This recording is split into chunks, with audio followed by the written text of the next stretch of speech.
everybody, and welcome back to this episode of the Heretic Hammer Podcast.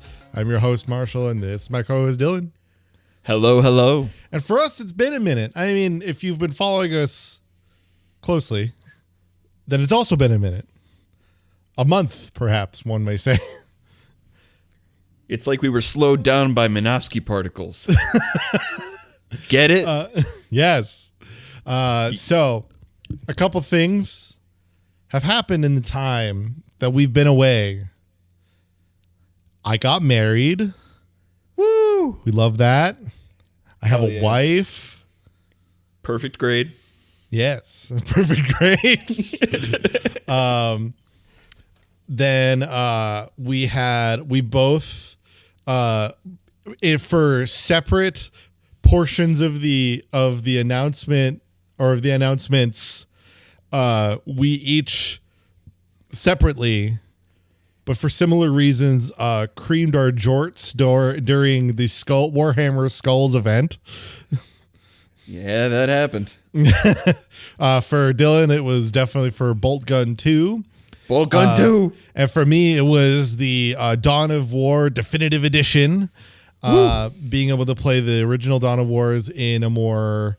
the later Dawn of Wars, Dark Crusade and Soulstorm got a lot of mod support. The original one, less so. Still runs a little bit poorly on modern hardware. So being able to have something that will properly and not like seemingly do it in a way that fucks it up, but bring it and modernize it.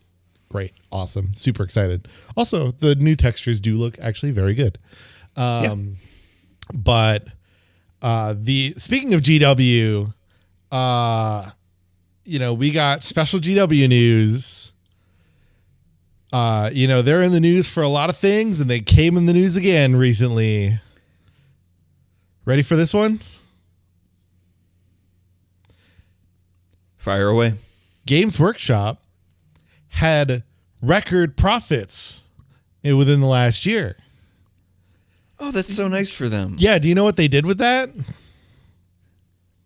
Oh, golly, tell us. What could you guess that this corporation did? They somehow gave all that money to Wizards of the Coast.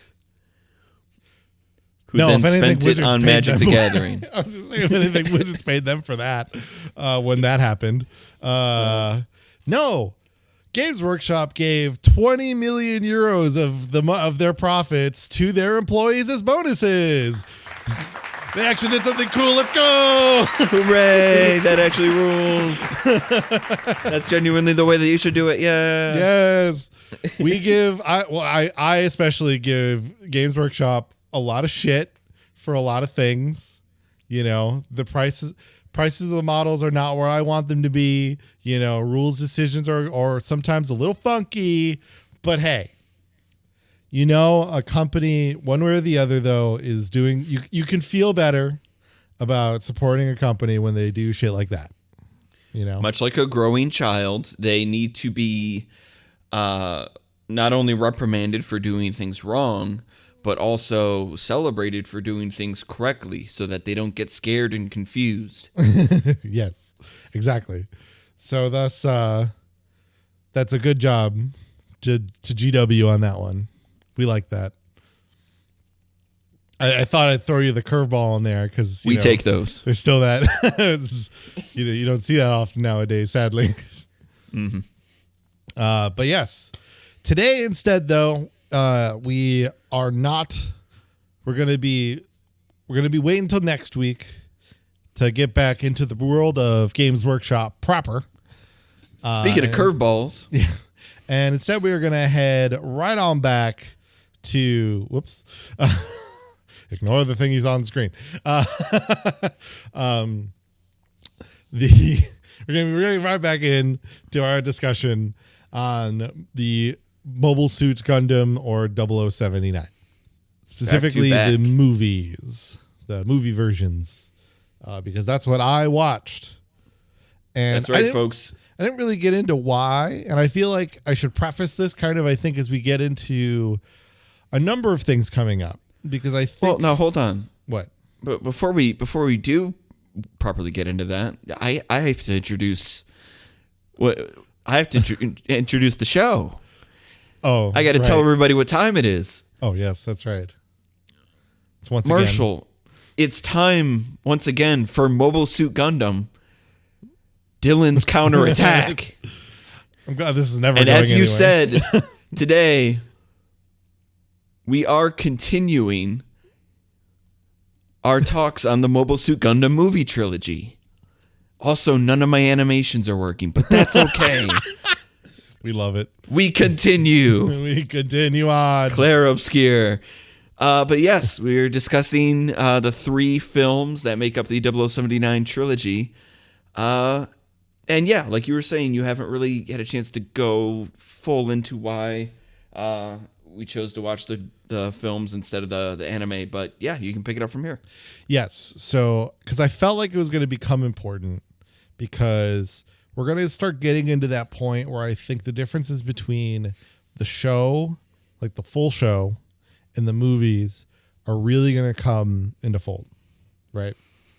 Yeah. And because there's going to be a number of things that get kind of moved and jumped around. So the main reason, the number one reason that I watched the movie version is like for many people where it is, and I saw some comments on the first episode of this, the previous one, where they were kind of getting in between the movies and the show thing. And the reality is it was what the answer should be partly, which is that it's just the one that was available to me, right? Mm-hmm.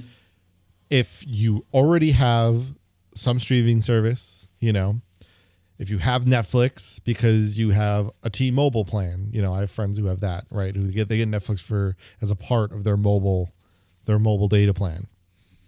And I think T-Mobile does that. Like I have Max because I have AT&T. There's shit like that, right? Like so. I think you mean HBO Max. It is coming back. That is coming back. You are right. We have been successfully gaslit. It was actually HBO Max the whole time. The whole time. But nevertheless. So I got rid of the full series is available on Crunchyroll. I, however, got rid of Crunchyroll a long time ago. I used it. The most recent that I ever used it was about, I would say 2 years ago now, when I used the 7-day free trial to watch all of Bocchi the Rock and then did not renew again. Dude, this is not even a bit. Yeah. I stopped using Crunchyroll around, I think it was like 2021. Like I was using it a bit during the pandemic. And then I just like got rid of my account. Yeah. I also resumed using Crunchyroll to stream Bocchi the Rock. It was worth it, damn it.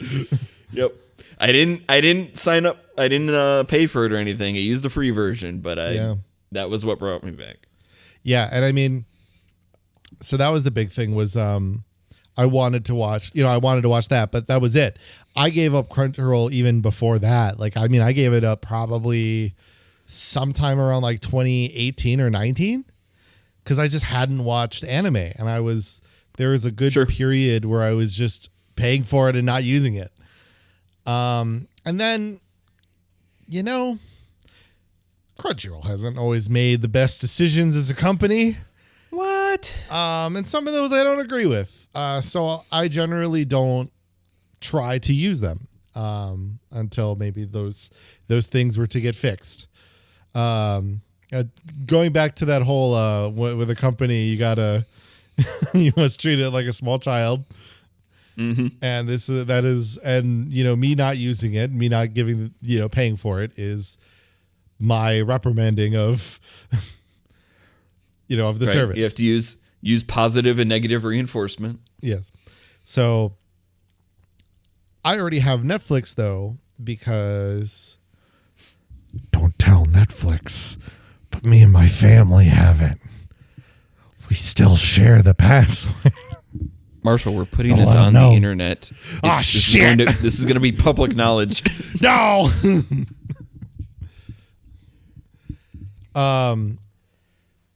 No, I mean, the thing is, like, I have the benefit of being able to check in on a household frequently, right?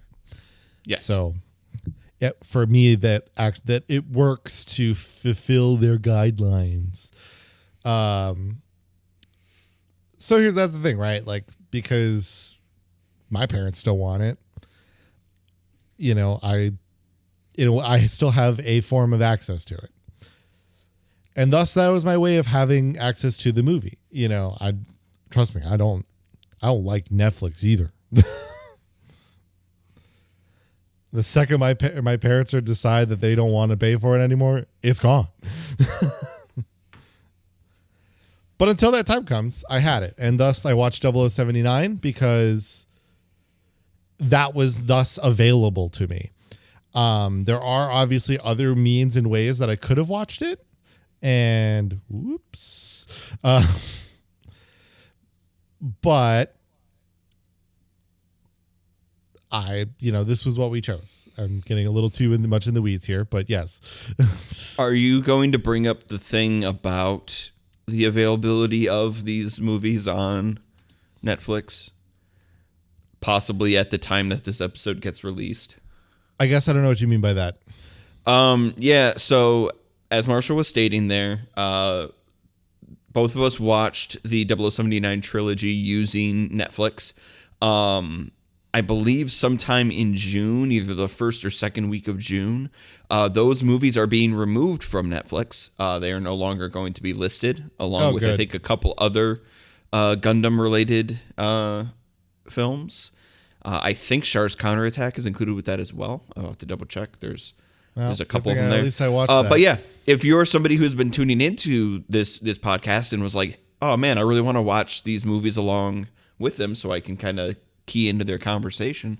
If you've been waiting to do so, do it now, because they are going to remove them within the next couple weeks here. Yes, it is. It is the Mobile Suit Gundam 1, 2, and 3, and then Char's Counterattack.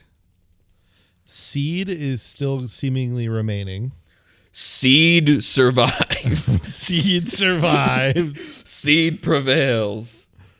So yes, that is a definite. Keep that in mind. But I mean, again, that's my whole thing of like, hey, watch it with what ways are available. And if the ways that are available are done in ways that cannot be formally condoned by this podcast, but will not ever be judged for by this podcast, you may do so. Certainly. Yeah. That being said, let's continue with our 0079 discussion. Yes. A man just blew himself up with a grenade. Rambarel, we hardly knew ye. We will miss ye. But actually, also on to Odessa. On the, at least him and his wife partner. Did we just discern that? It was common law. Common law. Yes. Established that. I was like, did we discern that? At least they both went out in a very similar fashion. Jeez. They both exploded. Yeah. We'll get to that. I think we started to. I think we went over the wife. Because Haman Ramba does come back a little bit later for her vengeance. I think we went over. I think we did that one. Did we? I think that was the last thing we talked about. I have it marked here that the last thing we talked about was Rambarel dying. Let me double check here quick. It's fine. This is yeah, so we're getting into Rambarel has just died. The next major thing after this is the Earth Federation launching their attack on Xi'an, the mining facility in Odessa, if I'm remembering the order of events here correctly. And yeah, the Haman Ramba will attempt to get her revenge. You know what it is? This is what happens when you handwrite your own notes. Yes.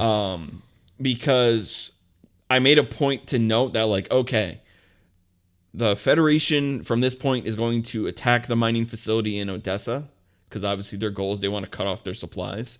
Yes. Because this is where we get the introduction to General McCuve, Yes. our number one vase enthusiast. And because of that, I put that first, but the Federation hasn't actually made it to Odessa yet. Yes. But we did end in the episode. We did talk about the sacrifice of Ryu. Yes. So yes. we definitely did get into so we did. Okay. him and dying. Yeah. So yes, we are at least we're getting to now. I believe now that we are getting to the jungle, I think now. Yep. Yeah, definitely. Cue the Guns N' Roses.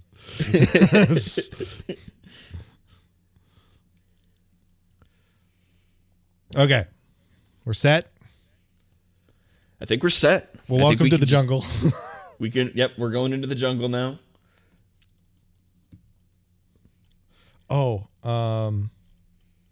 Never mind. The thing I was going to think about is it was a pinned thought I had here so that I have like a note when we get to Char's counterattack. So it's not real. I was like, oh wait, I have this note, and I was like, oh wait, no, that's for later. Different episode. All right, so yes, the jungle.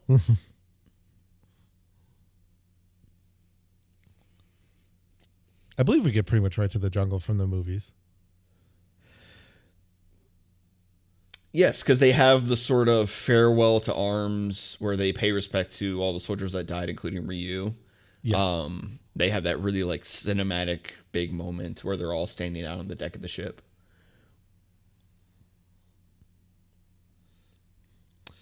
Yes.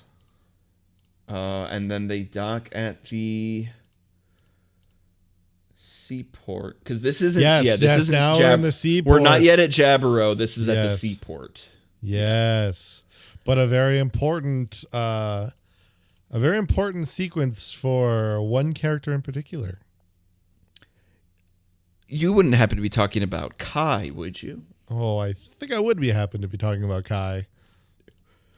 Remember last episode when we were talking about how we felt about Kai? Yes. From how he was introduced and his character. Yes. Yeah, this is a pretty big moment for him. Yes, this is his. I mean, because like up to this point, you might like him. You know, there's especially maybe for watchers of the full series, there may be things in there that help like make you like him or something. You know, something that maybe seems either redeemable or interesting or funny. You know, because he's always been like a smartass, right? Like, you know, at the very beginning, he seems, as we noted, he seems kind of selfish, right? And like, I was going to say conceited, but selfish is technically more correct because he's just like self-preservation. Definitely. Yeah. Which is not necessarily conceited. It's just acting selfish in the interest of saving your own life, which many different people could argue different things. So like up to this point, some people might like him, you know, because he's got quips. He's, you know, got his little one-liners, you know, and maybe there's more things in the show from filler episodes or something that I don't know of. But leading up to this point, you kind of either find him moderately humorous or you still might kind of think he's a little bit of a dick, at least if you're watching the movies. Mm-hmm. So that's about to change. Yeah, because Kai also has a change where they reach the seaport and he decides that he doesn't want to fight in the war anymore. After the death of Ryu, he's obviously very affected by that. And he decides, like, nope, I'm going to leave White Base. I'm just going to go live a civilian life. I've had enough of that. Yep, we're in a nice sea shanty town. You know, they immediately run as they're sort of leaving the White Base. They immediately run into a young girl by the name of Miharu, who is just kind of like not necessarily antagonizing everyone, but is, you know, clearly trying to like strike up conversations with them, get their attention. Yes, which my and thought was gets- going to be first. My first thought was like, is she going to try to like pickpocket them for money, or like is she pulling that move? You know, like right. they're like, oh my god, come take this thing. Oh, the wallet fell in my basket. I kind of thought, but like I think they make it very clear when White Base arrives what she is, right? Yeah, because what happens is that she is, trying to get everybody's attention. Everybody kind of rebuffs her. She talks to Kai for a bit, and then she returns back home to her home, with her where her younger sister is living, and we see her. That she has this like communication system set up upstairs, kind of like a radio system set up to reach out to Xeon and to communicate with them. Yes. I do have it pulled up just to double, like I have things to like, I re-pulled up the movie just to make sure that like I can get visual reminders of where we're going at. Yeah, just to get the order of operations, right? Yeah, she took the picture of White Base, sent it Yes. over, and then Yes. and then she goes and like tries to just sweet talk and get people's attention. She did what Char couldn't. She was able to take a photograph. And then she sent a radio message out and went, "Look at this graph." Look at this photograph. But yes, so there is now the dissonance now where we are seeing that like, sorry, no, we are now, we're living in this dramatic irony now, where we are now very aware Xeon is coming to and is likely going to attempt to find some way to take out White Base while it is stationed at port. Yes.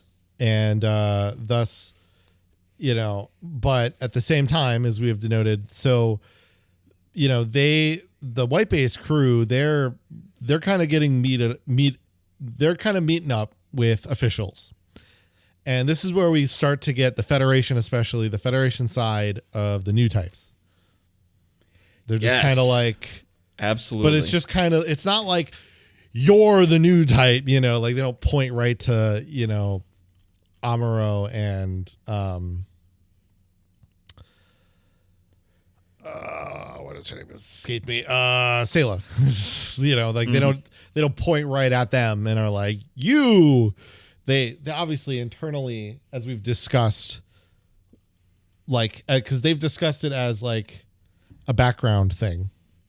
Yes, there was the conversation that was being had that Amuro heard. That was part of his motivation for running away from the White Base with the Gundam that we spoke about last episode. But this is the first, like, they're addressing everybody with this official, like, hey, we recognize essentially you got a number of you might be new types. It's a phenomenon we don't understand. We don't entirely believe it, but we are looking into it nonetheless. Yes.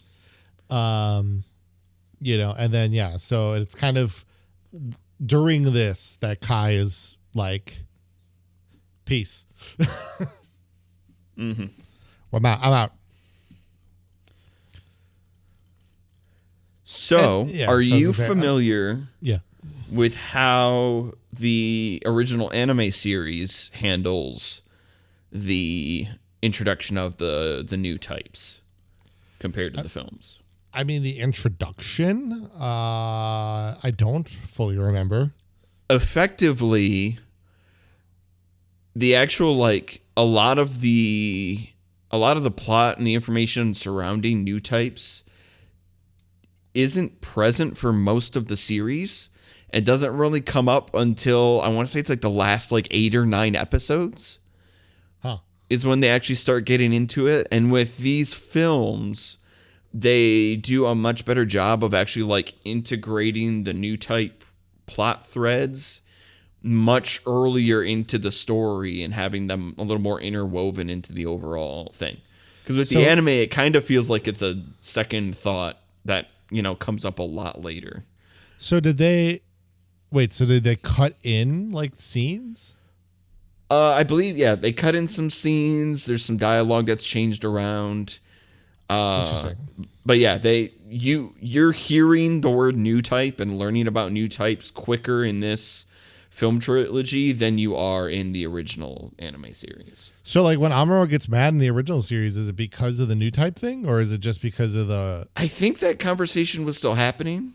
Okay. I was gonna say, or was it I'm trying to recall. Was it just the I don't want him to get mad? I think it was mostly the this is one where my memory could be failing me, but I just know that from the previous time that I had watched the anime, it took quite a long time for them to actually get around to really addressing the new type stuff. Fascinating. Yeah. Now, yeah, but that's actually then a point in the movie's favor, because I agree. The thing is, fully. It doesn't, because while that's happening, they're still not drawing. They're drawing a very good then way of bringing the idea to your attention, where it's just like, hey, this is happening. We think we don't know. We're looking into it, but like, you're not getting that immediate, like semi spoilers, I guess, for G-Quux. You're not getting it like in G-Quux, where like it happens immediately, because part of it obviously kind of being that like the show is centered around it with the whole Saikamu thing. Whereas just like the first time she's in the Gundam, like all of a sudden you hear the classic chime. Yeah. And in this, which is sensible because it's the beginning of a very elongated series, we're being slowly fed into it. And that's way more easier to digest and understand versus, just kind of getting it where it's like sudden, like bam, suddenly new type. Yeah. And this is definitely something we'll revisit also when we get into movie 3, because as you know, Amuro being a new type really, really factors into a lot of the plot elements that happen in that third film. And it definitely helps to have new types as a concept be something that has kind of been prevalent throughout the whole series, instead of just something that kind of gets introduced closer to the end. Yes. But yeah, I just wanted to mention that. Just wanted to say, because it's one of the, from my viewings, it's one of the biggest changes between the anime and the films that makes recommending the films like a lot easier. Yeah. But Kai thus dips, and who does he run into? Miharu. Yes, exactly. And begins to form a bit of a friendship with her, and actually ends up visiting her home, the residence of her and her sister. Yeah, her two siblings. That she cares for because their parents are no longer around. Man, when we get to a later plot point, I definitely have a thing to bring up with that, but we're not there yet. We'll get there. We'll get there. However, whilst he is chilling out, some would say maxing out, relaxing, all cool. Sleeping on her couch. all checking some hand baskets instead of making baskets. Yeah. Just to tie Zeon invades. They attack. Yes, correct. Now, thanks to her, they know that the white base is there, and they are like, all right, sick, we're going to attack the white base directly. It's from the sea. From the sea. Yes, and thus we begin seeing more of the like underwater. I guess you could just kind of say like mobile suits. I don't necessarily know. I guess some of the C ones are just labeled as, I guess, more mobile armors, technically. But like you can kind of tell like where Zeon is like. It's somewhat indicative of like the fact that like Zeon still one way or the other is kind of maintaining a small step forward when it comes to varieties of mobile suits. Yeah. Because like inherently, the Federation they have nothing for water. Because their only mobile suits remain to be the Gun Cannon, Gun Tank, and Gundam. Yes. And that's it. Yeah, there's a constant sense, there's this constant feeling that is pervasive throughout the story of like Zeon constantly seeming like they're maybe one step ahead in terms of their mobile units. Yeah, it's just essentially there's just something about that Gundam that just seems to thwart them. But that's the thing, though. Like, it's this interesting dynamic of, like, Zeon is constantly able to pump out new units that are suited for different environments and can do different things. And then you have the Federation who just has this one RX-78 that is just this jack of all trades and seems to be able to, take on anything that they throw at them. Yeah, I mean, it's quality versus quantity. So... we get to, the fight ensues, and it's within this that Kai realizes, no, I can't let them fight alone. Much like Amuro has, kind of a lot of these characters that have one way or the other kind of gone on a like form of either self-doubt, solo mission trauma kind of thing. Yeah, like... They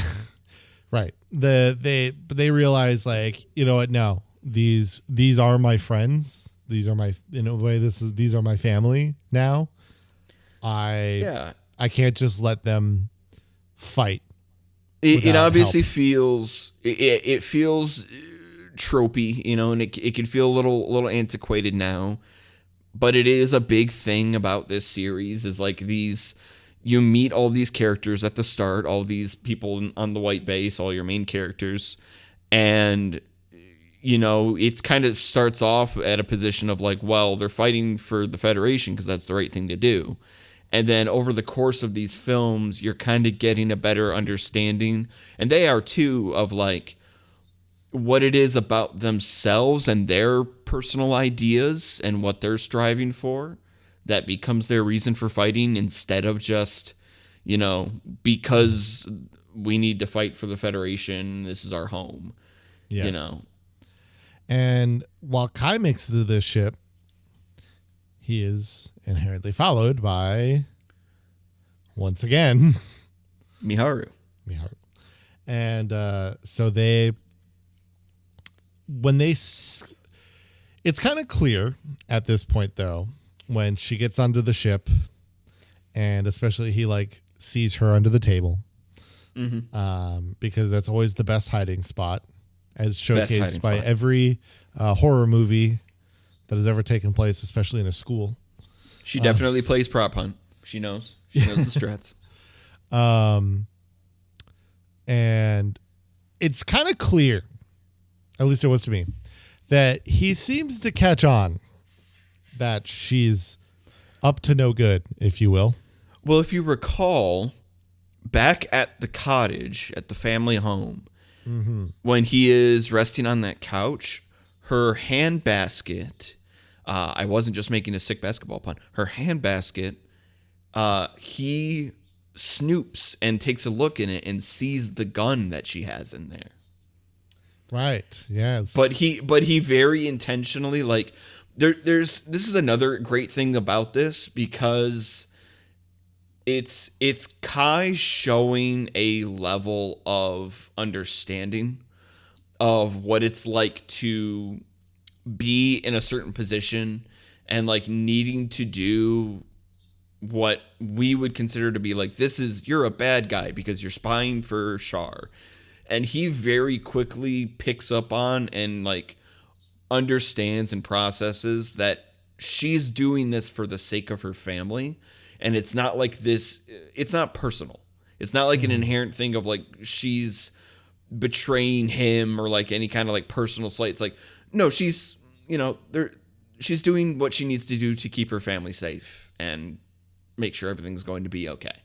So for him, like he catches that, but he doesn't immediately be like, oh man, you're a spy, I'm going to turn you over to the Federation. Like, no, he doesn't play like that. He plays it cool. Right. So he, he kind of brings her along, and the funny thing is like, while she obviously works to like, because like they get infiltrated partly from guys who are disguising themselves as like fishermen or whatever. I think it was fishermen. And she coming in for repairs, claiming that like, we were attacked by those Xeon guys too. Yeah, it was awful. We just need some repairs and some fuel and we'll be good to go. Right. And so, she kind of, as they're kind of getting out, that's when she kind of like, because like she's communicating with them while she's in White Base, and as the attack goes through, and she's starting to see not only what Kai is doing, but like the fact that they're being attacked and that like how much damage is being done, starts to kind of turn the leaf a bit. Yeah. And just, if anything, she's not necessarily helping specifically just to like, again, it's like she's not clearly helping specifically for the Federation. She's doing it because she's developed an attachment to Kai. Yeah. There's this mutual fondness that they've developed for each other. And so they're really just trying to do whatever is in the best interest of helping each other out. Yeah, because I mean, she sees that like, well, he's the one that's defending he's the one here, he's protecting his friends. Yeah. He like, and so she just kind of, she moves to help him, goes on this jet with him. And unfortunately, as she attempts to launch missiles, there is unfortunately the sad reality of when you're flying through and in a battle and potentially something may or may not explode and you are next to it. Yeah. No, yeah. She unfortunately attempts to help and then does not survive the encounter. I mean, it looks like I couldn't, maybe I misremember or I miss kind of seeing it, but it looks like it was mainly stems from she kind of gets hit by the backblast of the rockets. Yes. Yep. And then, I mean, obviously that's kind of the thing, but they make it look like she dies as she's flying out of the thing. Which I believed that. Like in my first, I'm sure others would say that is the case as well, because it's almost like a physics thing of like, I mean, you absolutely can. The sheer shock of the explosion would just like kill you before you've even hit the ground. Yes, but like it's inherently but the thing is, it's a very tight missile, so I think it would push you, and it could inherently knock the wind out of you, maybe. But like from where she was, like, because that's a launch pad. Like that's meant to be manually launched from there. So the backblast should inherently be fairly clear. It's the kind of thing that I'm never going to test myself to find out for sure. Well, I was going to say, but the reality of the situation is she's falling from a large height into water. Yeah. If she's not dead from that backblast, she died when she hit the water. Exactly. It was, there was very little chance that she was going to make it out of it, no matter what happened. Correct. But and yes, thus we she get the very unfortunately dies. she does not make it, and obviously this destroys Kai, in which he kind of has the like an almost new type like ethereal discussion with her spirit. Yeah. And in it, she's like, don't worry, my brother and sister will be fine. And I'm not gonna lie.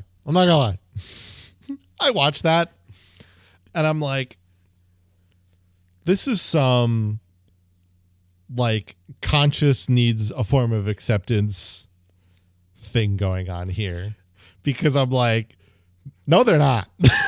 Does it not? They don't know. When you see this moment happen, it is a very touching moment. Obviously, there's some weirdness to it that we're getting into, but it is a very touching moment. But also, does it not have a little bit of a, like you're saying, it's like, because in watching he's having this moment of communication with her spirit.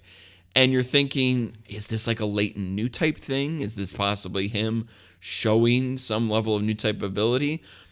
Or is it his mind justifying or like trying to give himself, like you say, some closure for this tragic thing happening? Because he obviously feels an immense amount of guilt for having, struck up this sort of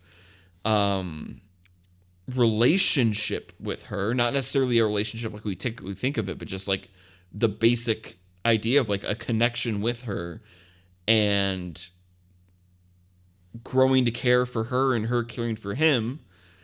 He feels a lot of guilt and like, if I hadn't sort of opened myself up or like, taken the time to get to know her and her siblings, she would still be on the ground. She wouldn't have snuck on the base. She would still be alive. Her siblings would be okay. Like, there's clearly a lot of, like, his mind justifying or trying to justify the events that have happened. While at the same time, he's very explicitly being like, this is my fault, Yeah, no, I definitely think there's a little bit of a mixture on the mixture when it comes to the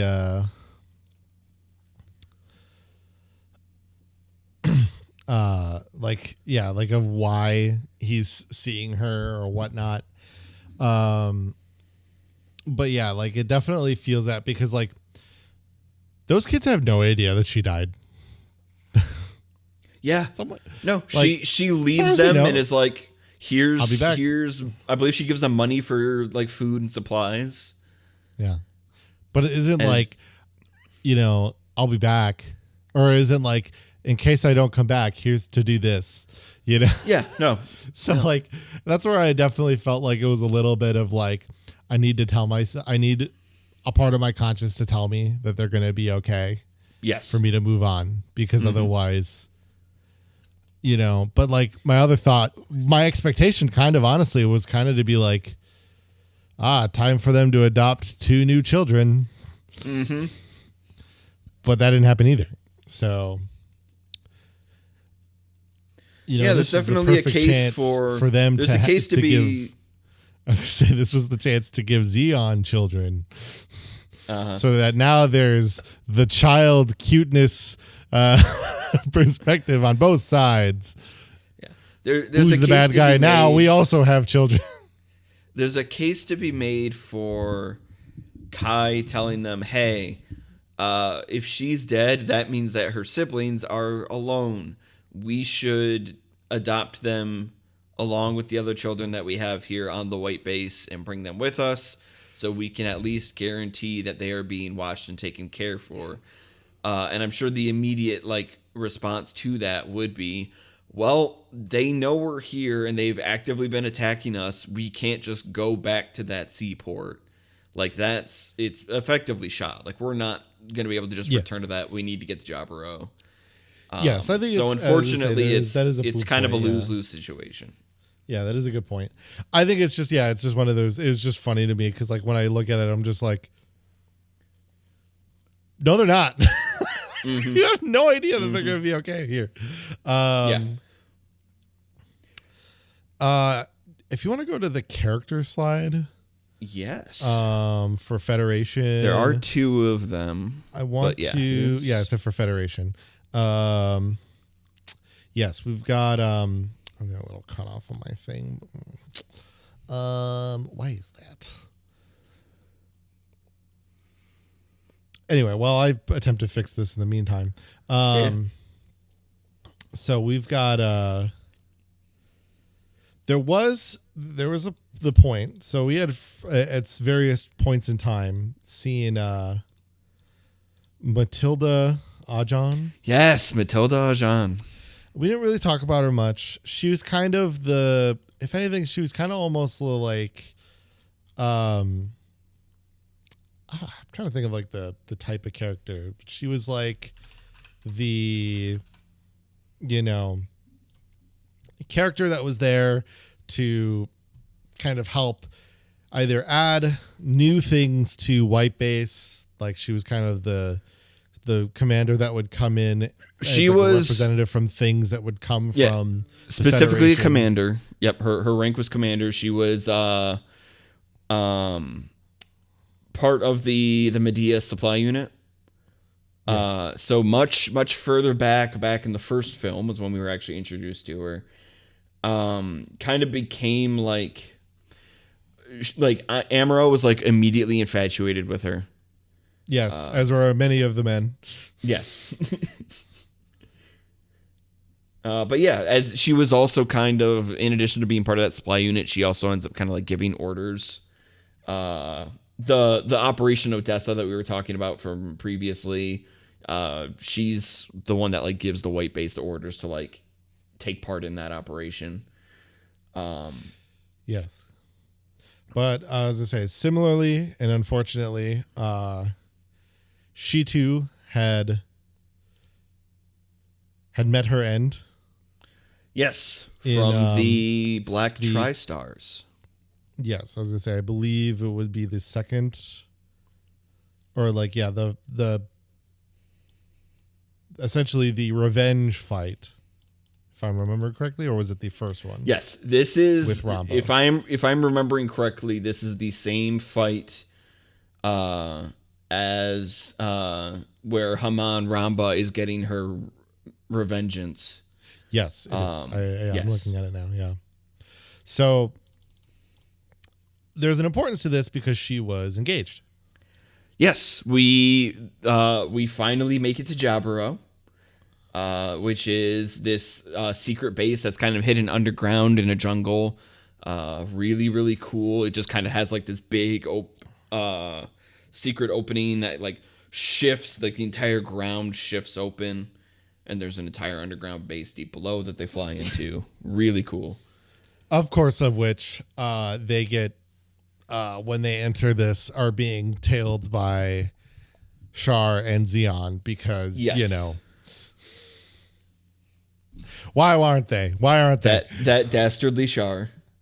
And it is here that not only does everybody obviously finally get to Jaburo, but Amuro, who had continually, because of his feelings, his like infatuation, it's like especially like it's like a very childlike crush for like, that thing of like kind of, very young, especially like very young teen sees especially this, pretty still young adult woman. Yes. And like, sees her and is inherently infatuated. There's a whole psychological basis for this whole ass thing. Not the rabbit hole we need to go down today. But it is a trope that is used frequently. And thus we see it here, which, it in Amuro's case, it especially has some sensibility because, right, she was always very sympathetic to everyone on White Base. Yes. Not just Amuro, but everybody, and which is why many of the men liked her.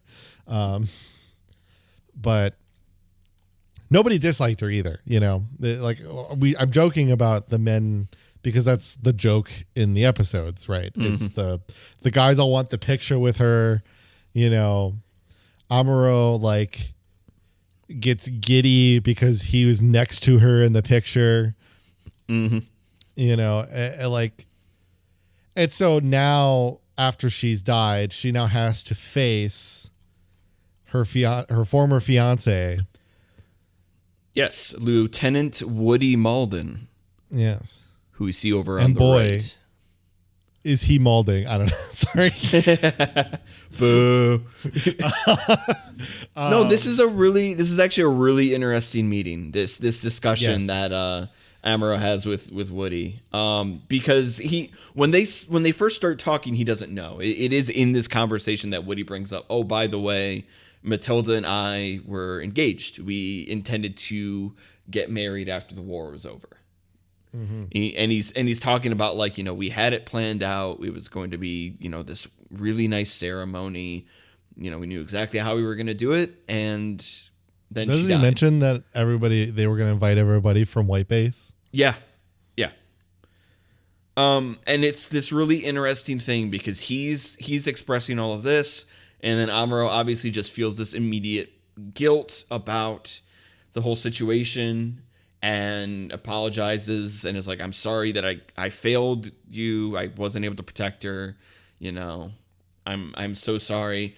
And Woody's response to that is interesting because he goes from expressing I loved her and I intended to marry her. We were going to have a full happy life together, to being don't essentially stop crying, get a hold of yourself.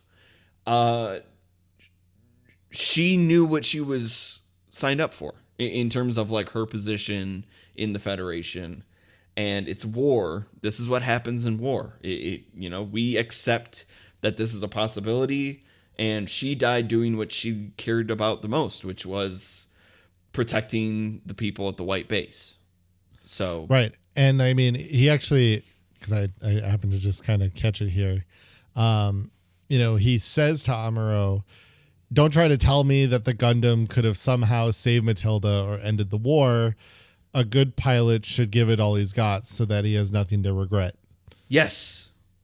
Yeah, exactly. It's not the tool. It's not, we touched on this a bit in the last episode there too, where it's the whole thing is it's not just that the Gundam itself is inherently the greatest thing that will win every battle and every encounter. It's as much about the pilot. It's about the person piloting the Gundam as it is about the Gundam itself. Mm-hmm. And then you know what? Just when everybody was having a good time, Amuro gets slapped again, except this one's funny because it's by Commander Longface McGee, who attempts to slap him once. Amuro very easily dodges it. Amuro goes, nah. And everyone has to take it the second time. Oh my God. You dare defy a Federation branded slap? But Bright Noah's like, oh. But either way, what is a good time? But this is Gundam. This is Mobile Suit Gundam. Any good time has to be ruined because Char has to appear. Marshall, look over there in the water. What's that? It's time to get Zegoked. Yep. The Zegok is here. Yep, the subterranean mobile suits for Zeon are up here, and we are getting Zegoked. So as we get through this fight, there's the whole thing. They plant bombs. The kids help find them, and it's a whole to do with the children. Yep. Yeah.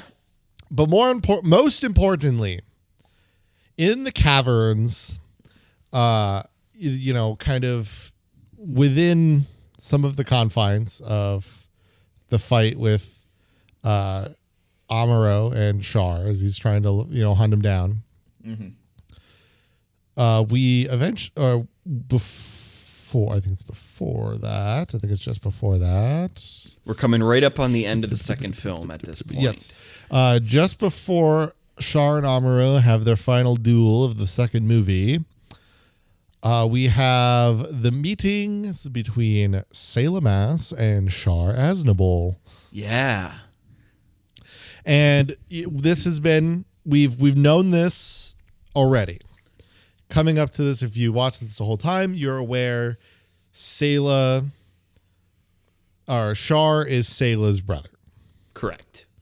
They I believe it is within this period that we do also know that she is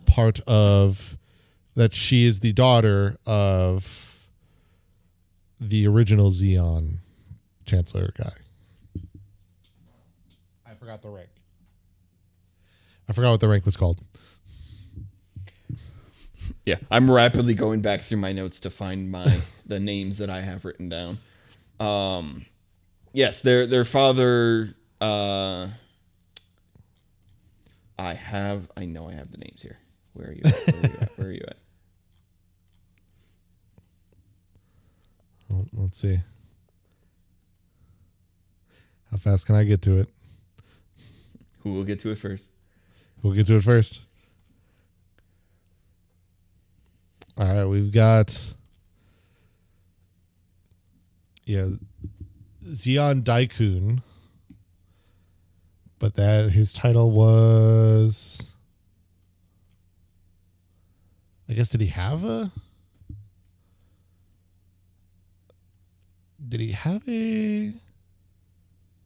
no, I don't think he really had because it was a Republic of Zeon. So I don't think he necessarily had given title.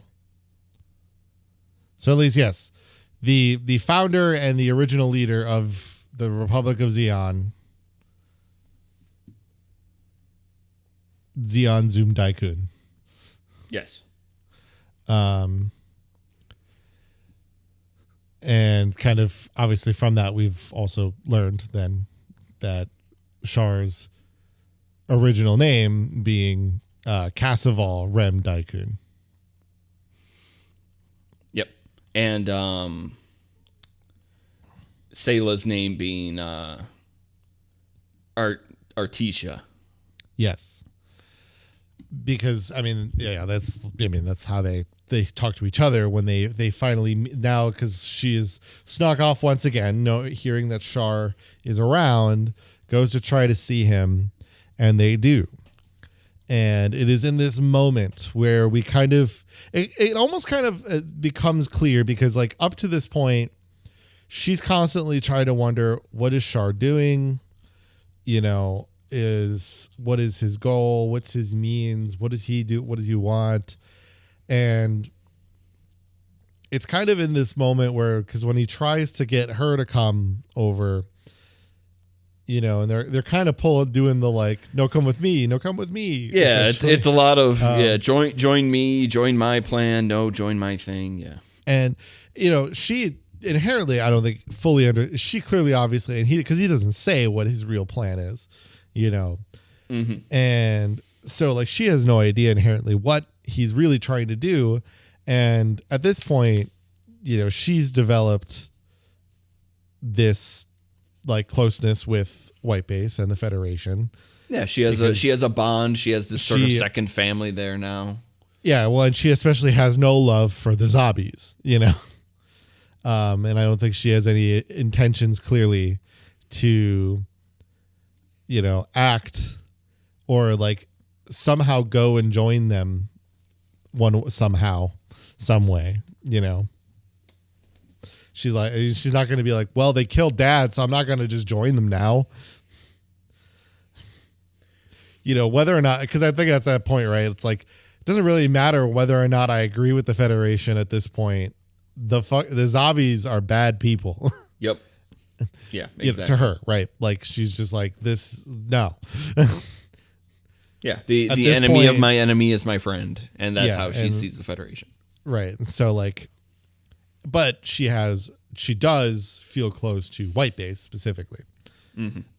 You know, and so this ends up being like a pretty, at least from especially the movies, ends up being a very important split because like they have this meeting, and while it will resonate with her for a while, it almost kind of ends up being like her being able to have snuck off and had this meeting ends up being actually more beneficial for her because this kind of lets her end up seeing that there is a distinct separation now between whatever, you know, he has become as Char Aznable, right? Versus, you know, whatever, you know, the brother that inherently she lost when he disappeared. You know, Cassville and Char are not the same people, at least according as she's seeing it. Yeah. And then, you know, Amuro's got to show up and they got to fight because what's, you know, because Char the bitter rivals got to fight. That's right. Char and Amuro just can't stop fighting each other. It's honestly not this is kind of the weird thing about this second film, and I think it's really just kind of a symptom of doing this, trying to condense, you know, all these episodes into 3 films, is that the ending of this film just kind of peters out. They have their fight, and it's a little more evenly matched than their previous encounters were, but Char still manages to escape. Like his Zegot gets damaged, but he still manages to get away. Yep. And we kind of just end things off there as far as like the second film they get told that they're going to space now. Yes. And, you know, that they're going to continue the fight there. Effectively, they're going to be scapegoats, but not everybody knows that. Mm-hmm. And yeah, they just kind of go from there. You know, it just kind of ends, and then we get into the third movie. You know. Yep. The plan is that it's not as very like, oh my god. Yeah. What will happen next? The plan is for them to head into space, back into space. We're going back to space. And they're going to head for Solomon, which is a Xeon base that is on an asteroid. Yes. You know, and yeah, I mean, as we kind of get into the third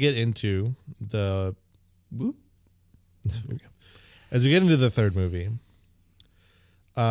we get small amounts of character development. So, because we get, you know, we there's a whole thing, right, between Mirai and Bright, right? Yes. Like there's been this whole kind of back and forth. Oh, it should also be noted, we are now also joined. Slegger Law joins the party. Slegger Law joins the party. Look at his face. We can't. Look at that man. We can't forget that. It's Slegger Law has joined the fray. Char's fucked now. Slegger Chad has entered the chat. Leave Jiren to him. But no, there is this whole there has just been this whole dichotomy and like kind of, I mean, there's just been this almost like emotional romantic tension between Mirai and Bright. Yes. And suddenly at the beginning of the third movie, you know, at the end of the second movie, some commander makes a comment about Mirai's engagement. And suddenly now this Bright's kind of hitting it and like, so that engagement, eh? Yeah, so how about that? Yeah, and then it's made even worse because when they get to side 6, lo and behold, guy that's in charge of like the representative of side 6 that goes to meet with them. Oh, would you look at that? It's Mirai's fiance, Cameron Bloom. That's so funny. Inherently, like his name being Cameron Bloom is like very funny because that also just like sounds like a 90s like. It sounds like what would be like the character or name of like a 90s early 2000s pop idol, or like hot guy in a teen sitcom or teen drama show. It makes me think of Cameron Crowe every time. I think Bloom is what made me think that. Oh, sure. I think that's what made me draw that. This guy is not that. Let's be clear. No, that's a good lead in because that's the thing He's that we're quite the describing. opposite. The sort of like confident heartthrob. He's not that guy. No. And Mirai agrees with that. She's like, this sort of tension that we've been talking about is like, yeah, she's engaged to this guy, but she's also kind of thinks he's a coward. And yeah, she's like, I don't love that he like actively avoided the war. Yeah, by being in like side 6, and it's funny because because this is gonna get into my whole thing when we get to I don't know when to get into so excited. Slegger like rant here, but like because here we get into because he's trying to desperately win her graces back because like you said, she looks at him as this coward because he's gone to side 6. He avoids the war. They're neutral because they're neutral. The war doesn't exist. There is no war in side 6. And so we get the first but this is kind of one of the early interactions of Slegger interacting with Mirai, right? I mean, can I get into it now? Can I just dive into it, or side we got a lot of is, things that happen in between? Marshall. Yeah, hang on. I know. Side 6 is really important for a lot of the interpersonal relationships of the crew. Yes. Obviously what we're about to launch into is a really big thing, and then there's also Amuro meeting a certain someone. But we'll make time for that. We'll get to that in a moment. I agree that there is no better time than now for us to enact the book of Slegger Law and bring the series to justice. Okay. So this is one of my biggest failings of this movie. Okay. Well, it's one of them because we have this court is now in session. We have this whole important or what feels like it becomes this like important character development for Mirai. Mirai's whole character is so, like essentially centered around this like love square between it really is a love square. Yeah, absolutely. Bright, Slegger, and Orlando and Cameron Bloom. Crowe. Yeah.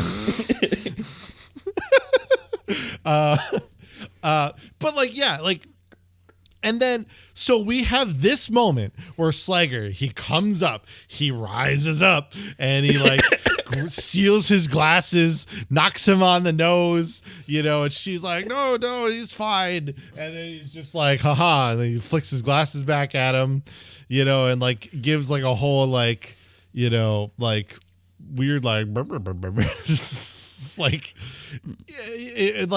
and it's just it just looks like it's basically this non sequitur moment, right? Where it's just he's kind of a dick.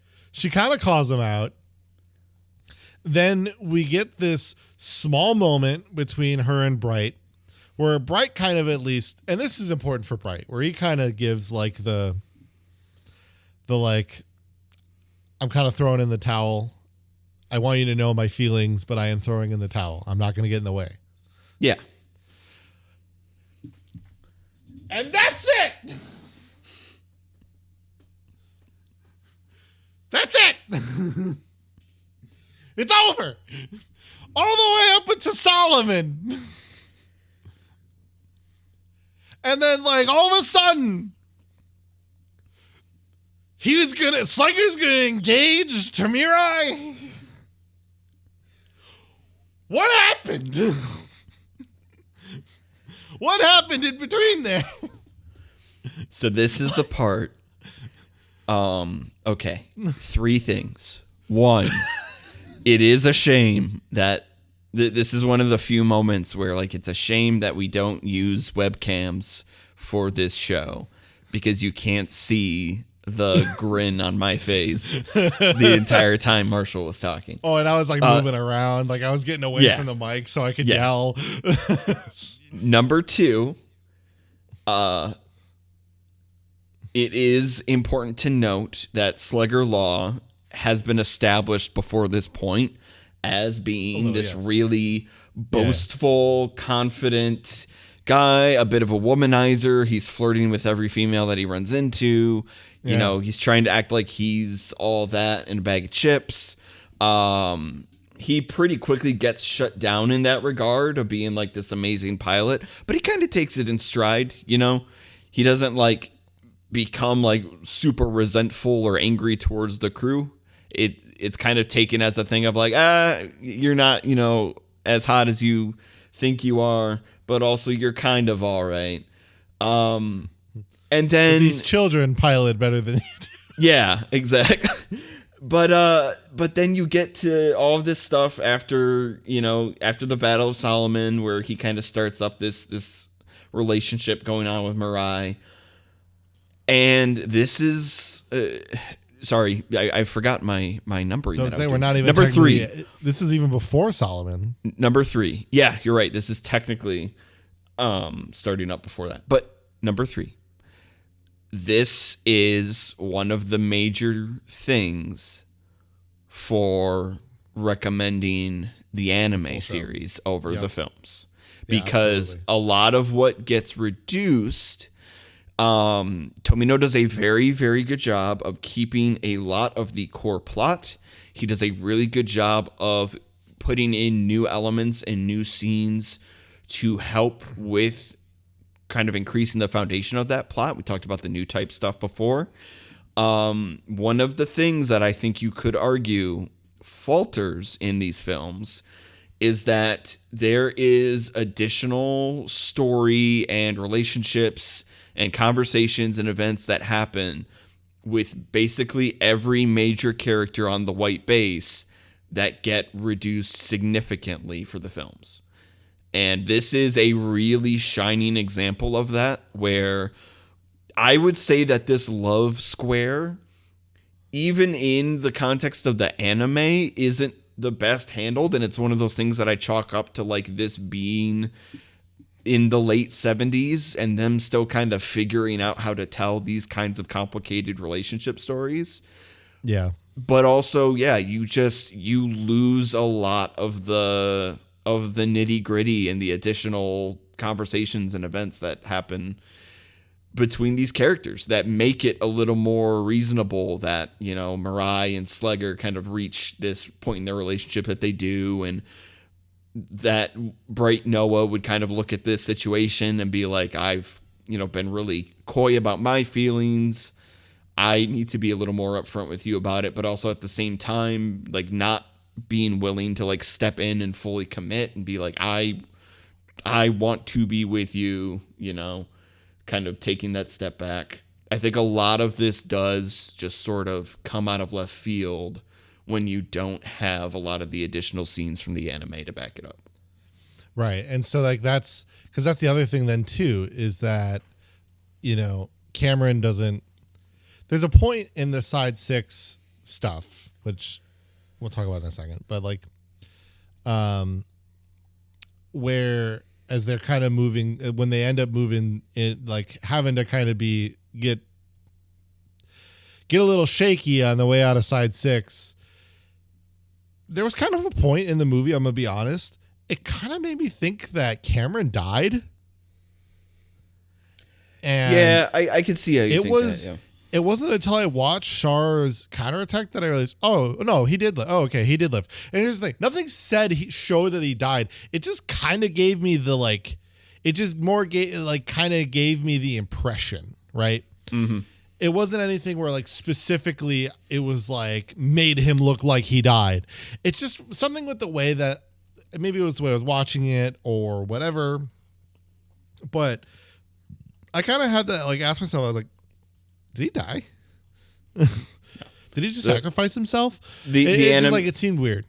The anime is very clear about that. Of yes, here is an actual scene where him and Mirai actually get to say goodbye to each other. Yeah, and they do end up, and that's the thing is, they obviously, as I kind of alluded to, they end up, parting ways. But yes, okay. So now that's over. Side 6 is important. Let's talk about it. Yes, because for Amuro specifically. While that's all happening, there is another very important reunion that is occurring as well. Yes. Very important because especially giving the one reunion that he had, or that Amuro's had already, and that with his mother. However, now it is with his, especially from a movie perspective, not knowing if he was alive father. Yeah. Temre. Yep, correct. I don't know if they had made it seem like that he was alive at this point in the show, but it's definitely ambiguous. Yeah. Yeah, it was definitely in the movie. It makes you, I mean, granted, while he gets sucked away at the beginning, nothing necessarily says he died. He was in a spacesuit. So even if he got sucked out into a partial vacuum and he had to grab onto something, he could, because he was in a spacesuit. He had nothing. It wasn't going to kill him, and he wasn't going to make it's not like he was, he was wearing a full spacesuit, so he's pressurized. He wasn't making a weird Gundam to Gundam shift attempt. Sorry, I'm moving ahead of myself. We'll get to that later. Anyway. So they, so he could have been alive. It definitely kind of felt like he was probably dead just because, it felt like people died from less in this show. Yeah. But lo and behold, he is alive. He has survived the attack from the beginning of the first film there. But it has not left him wholly intact, unfortunately. As Amuro and his father are catching up with each other, it's becoming clear that his father is acting. I'm hesitant to say strange, because obviously I don't want to just associate physical and mental trauma with being strange, but that strange for Amuro is what I would say. Yeah, well, it's strange behavior. From Amuro's perspective to his father, Yes. He does not normally act like this.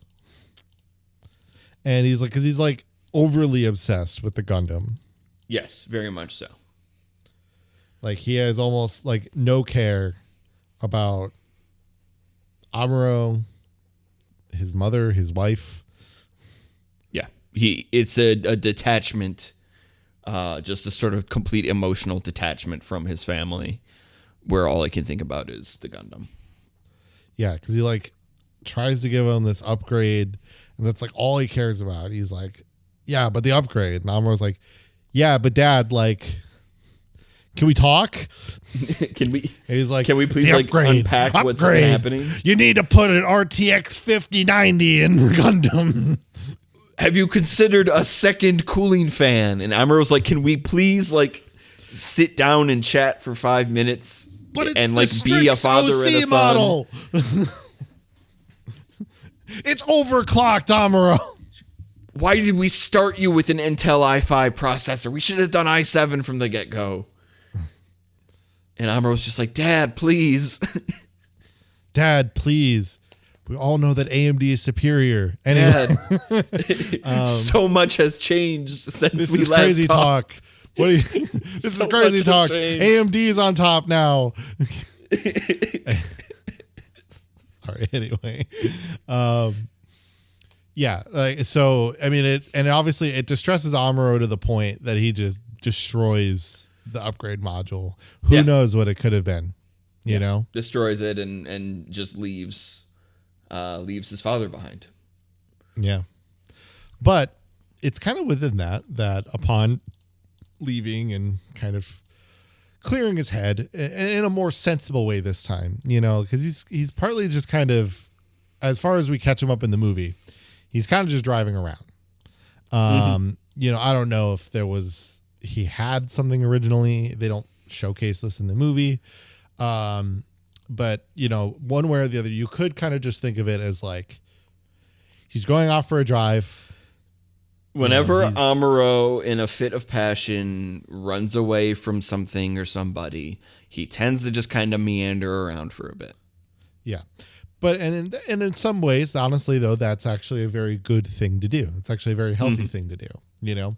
Yeah. Just let yourself process it. But, you know, he's kind of, in this scenario, as he's moving around, he's at least not, he's not like driving around with like full tears in his eye. I don't think he's not leaving, I think, as hard as he left, like in his much distraughtness as he left his mother, you know? Yeah, I would agree with that. I think it's a lot more, he gets over it, I think, a lot faster. I mean, in the movie, obviously he does. I just don't know about the show. But in the unscheduled reign, or at least his unknown scheduled reign, because this is a side, therefore it is a artificial weathered space station. They get a weather schedule. And so the artificial rain hits, and he did not have the weather schedule. Nope. And, you know, he curiously watches an old swan. Yeah. Kind of, as he's taking cover in the awning of this house that seemingly has no one in it for whatever reason. He watches this old swan, and in that he kind of sees and hears this woman on the porch of the home just around the corner. And, you know, he kind of immediately gets this draw to her. Like, something about her is interesting immediately. There's a feeling there. Yeah. It's not like with Matilda, where he was like this clear, oh, he, she, pretty, you know, like. Yeah, no. It's different. It's like something, he like looks at her and it's just this like, something is about you. And like, it's just like, it draws his like curiosity more than anything, you know? And yeah, she's peculiar and especially in a Gundam anime for two reasons. She's one of few brown people representation in the whole show. But, which, giving that one of our other ones is Ryu Jose, means that she is going to be some form of important character.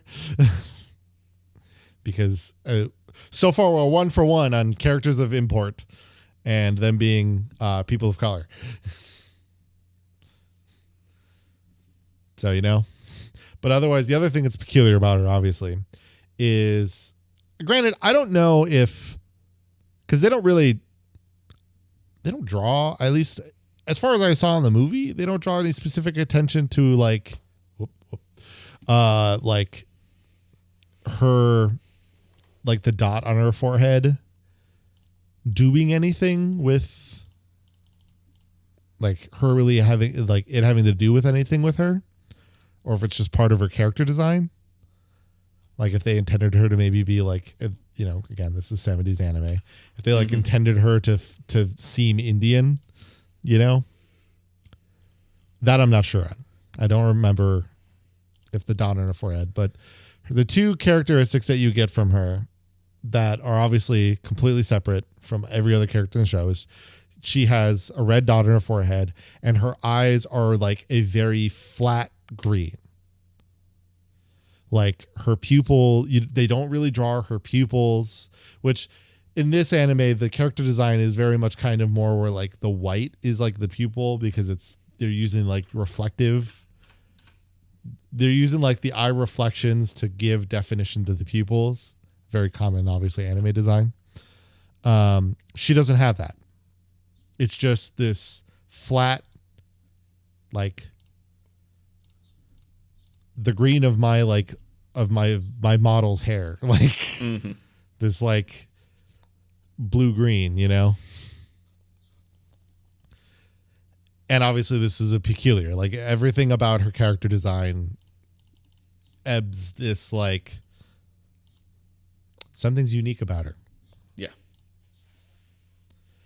And she and Amuro have a kind of philosophical discussion about the swan, the kind of beauty, the kind of the positivity of being able to grow old and die versus, probably, obviously the implied versus dying randomly, in like war or something.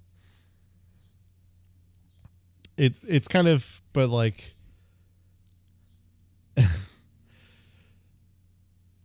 it's funny because of like when I described her eyes, and then one of the early things she says to him is, "You have pretty eyes." Yeah, and like immediately flirts with him, which Marshall, the eyes are the windows to the soul. Yes, and it also is being a teenage boy and having a girl flirt with you. Yeah, well, yes, that too. It's game over. Listen, if you wanna just simplify it like that, sure, but I mean, look, many of us. I look at our demographics. Many of us who are watching have been there. A vast majority of us watching have been there. Okay, we can't spend too much time on this. No, but it's important because it's very important that he's suddenly beginning to develop these feelings, because after a second failed visit to his dad, where he just clearly realizes, I give up. This is you're bullshit. He is helped from it. He gets stuck in a hole, or like in the mud, and he is helped by none other than that's great. The Red Comet. That's bad. That's good.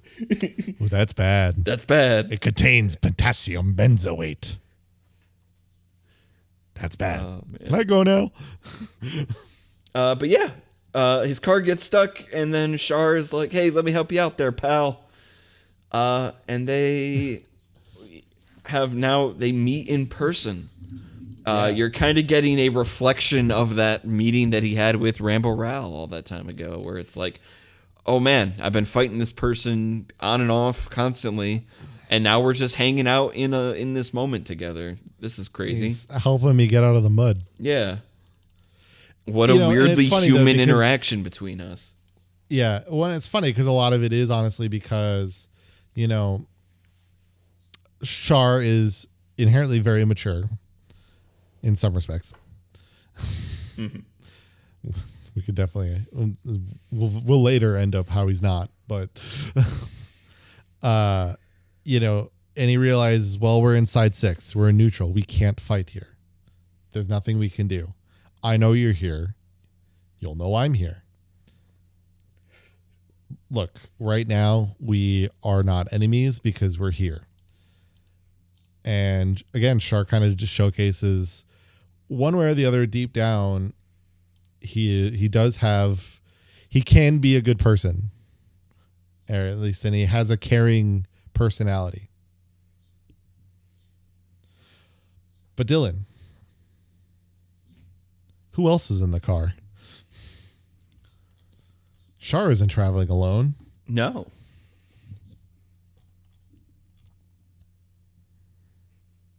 Lala's there too. Go to the. I was gonna say this may be a good time to go to the Xeon slide. The PowerPoint has decided that it does not want me to be able to move slides, but there we go. Yes, but yeah, Lala Soon is there as well. Yeah, And so now Amuro is suddenly aware, oh, she's with Char. And that kind of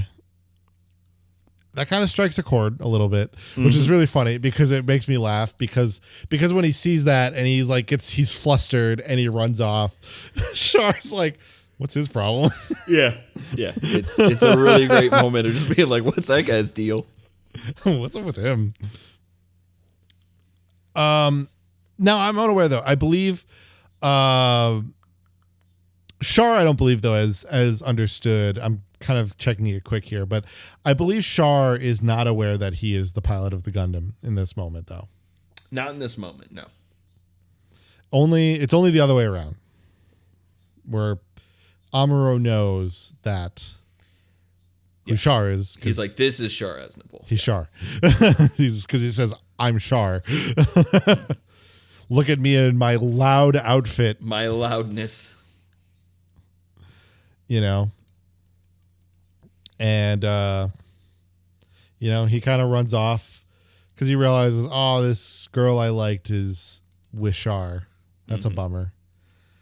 And thus, he heads off and the white base gets ready to leave. And however, as they are warned by Cameron, that they're going to be attacked the second they get out into neutral space. Yep. And what happens? Well, he does the daring thing of trying to help escort them out. Mm-hmm. Mirai's whole feeling of him being a coward and all that struck a chord. And, he wants to make it up to her by putting himself on the line, essentially. And wouldn't you know it, but Slegger lays down the law. Yeah. And here comes another bright slap. But if anything, this is maybe the moment in the movie where you could look at where like she could find some form of adoration for Slegger, because he not only gets her to stop by doing this, this show's function of doing that by slapping. He does apologize at least. So there's something to be said for that.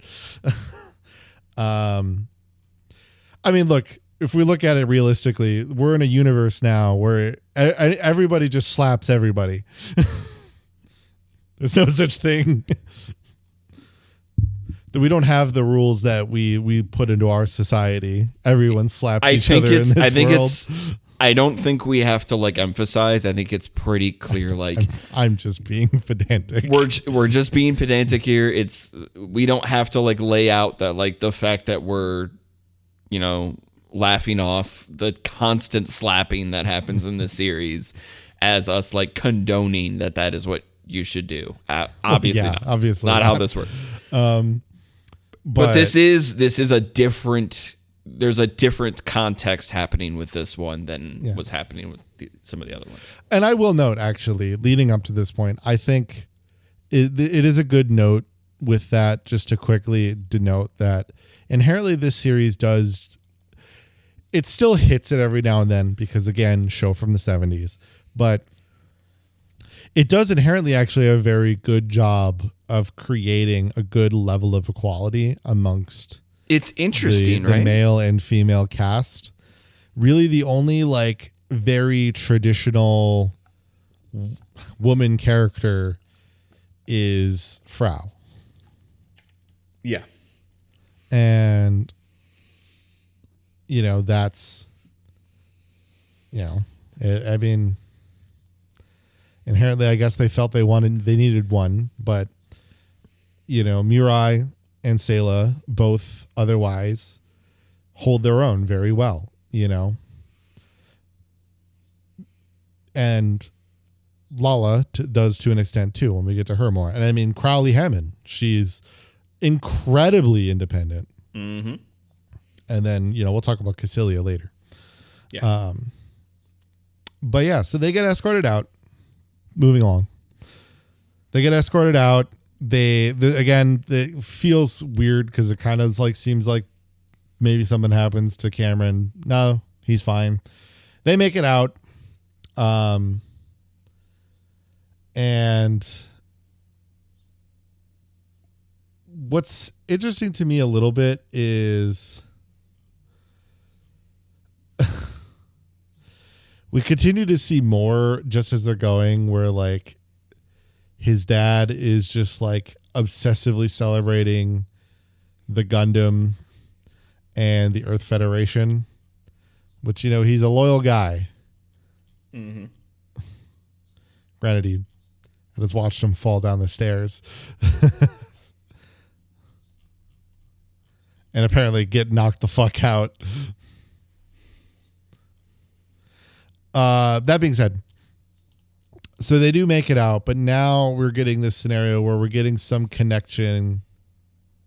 Oh, I see it now. I very much see where he clearly is alive at the end of this. Okay, I must have missed this. It's a very short scene. There's a very short scene where they get to actually see each other, he's on a bridge, and that part you don't get. That part's not in this. It's Cameron in the cockpit, yes, crying and kind of being I'll always remember you. Yeah. So yeah, but this is where we start to get, more showcase of, obviously now we get to see more with the zombies, they're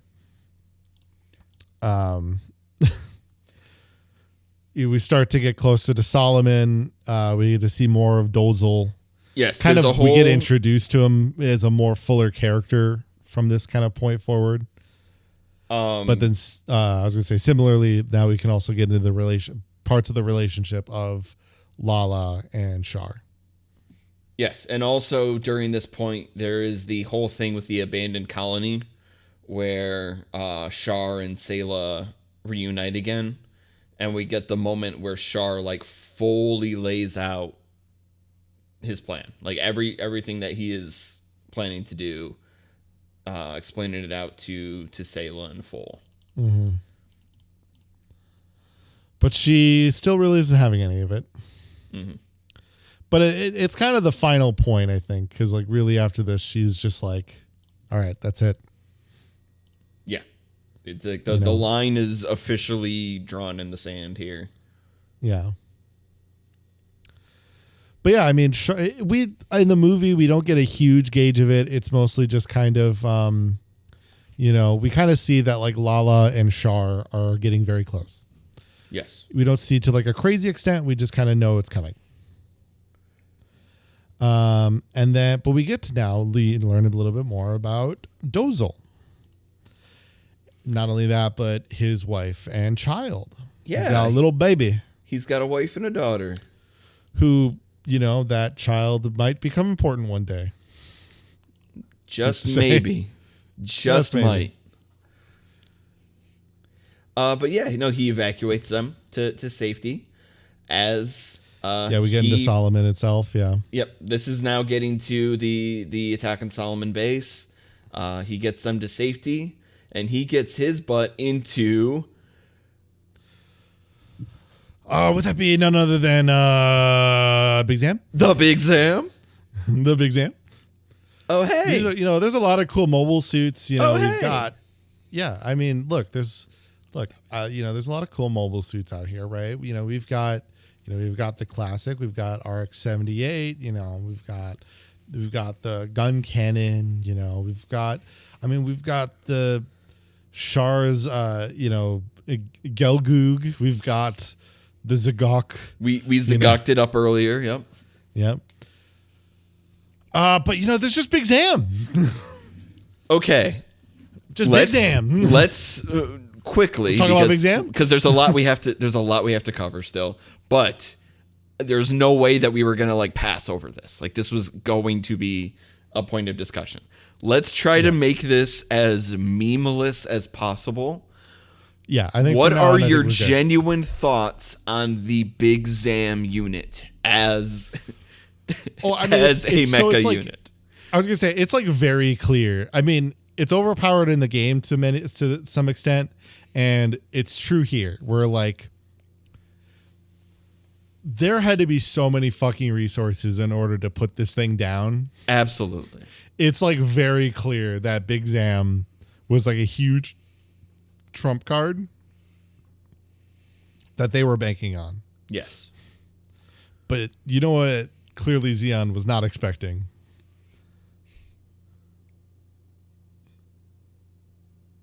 The powers of the sun. However, so it's in this fight, right? As we were getting out, everybody's kind of feeling in dire straits, both sides, right? Mm-hmm. Amuro's doing a lot of work, but there's a lot going on. And this is when suddenly we discover Slegger and Mirai. Slegger Law? He was gonna propose to her, but he's got to go out, and if he doesn't come back, he wants her to know and have that ring. You know? This is a really interesting moment because kind of similar to some of the things that I was talking about in our previous episode with like Kai and some of these other character archetypes, where it's like this predates the oversaturation of these archetypes and the expectations of them. Mm-hmm. So the type of person that Slegger Law has kind of been built up to be, you don't expect this kind of conclusion from him.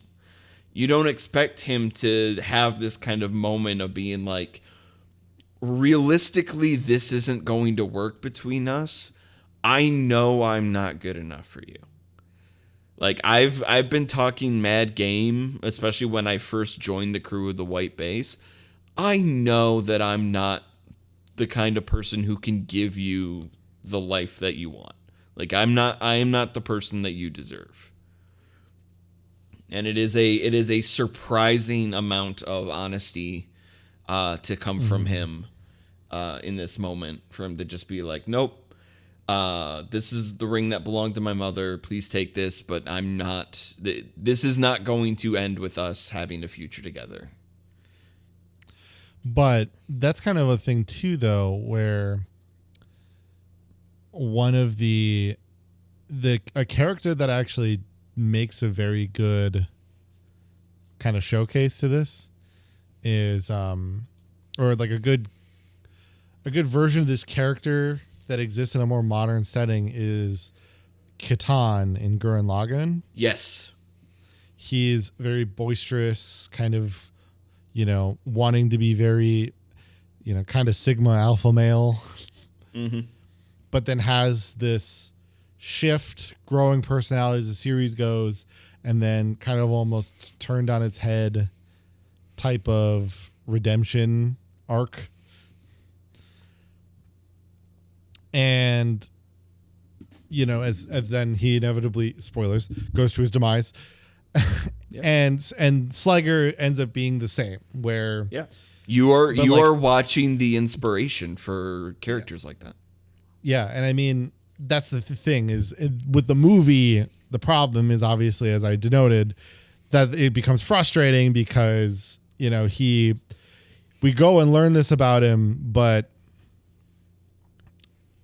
but all of a sudden he's, he's actually, it just comes out of nowhere. It's very sudden, and it feels like any of the context. Yeah, it's very sudden, and it feels like you're coming in at the end of this relationship that they had, not having been able to actually like be there for most of its development. Yeah. But nevertheless, after this, their Solomon base is generally attacked by the sun. The Big Zam does actually survive. And thus is why now Slegger and Amuro pretty much have It's time for Slegger to lay down the law. That's right. And they have to fight together. However, Dozel does see that the end is kind of nigh and tells his crew to evacuate, effectively sets himself up for what could end up being kind of a suicide run. But due to the noble sacrifice of the Slegger Law and Amuro's skill at the Gundam, they are able to stop him before he does any great damage to White Base or the rest of the Federation forces. Mm-hmm. And they take over Solomon, and they go, "This is ours now. This is ours now." This is kind of where now suddenly Degwin kind of starts to see a little bit. I mean, he's kind of starts to see the writing on the wall. Mm-hmm. We get the famous conversation then between him and his now remaining son, Girin. Yeah. Where, obviously Girin is very infatuated with the new types, and Dozel compares him to Hitler. Yeah. Straight up, just compares him to Hitler. Yeah.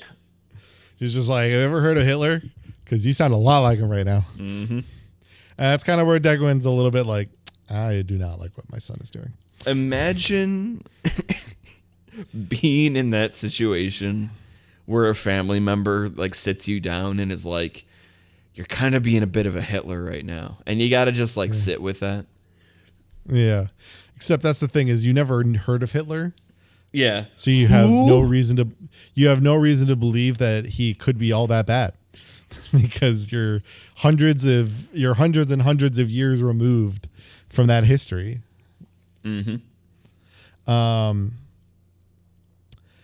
So we kind of get this split now, and this is where the movie starts to get a little bit fast paced. Yes, because there's a lot they're trying to cover in a short amount of time. Yeah.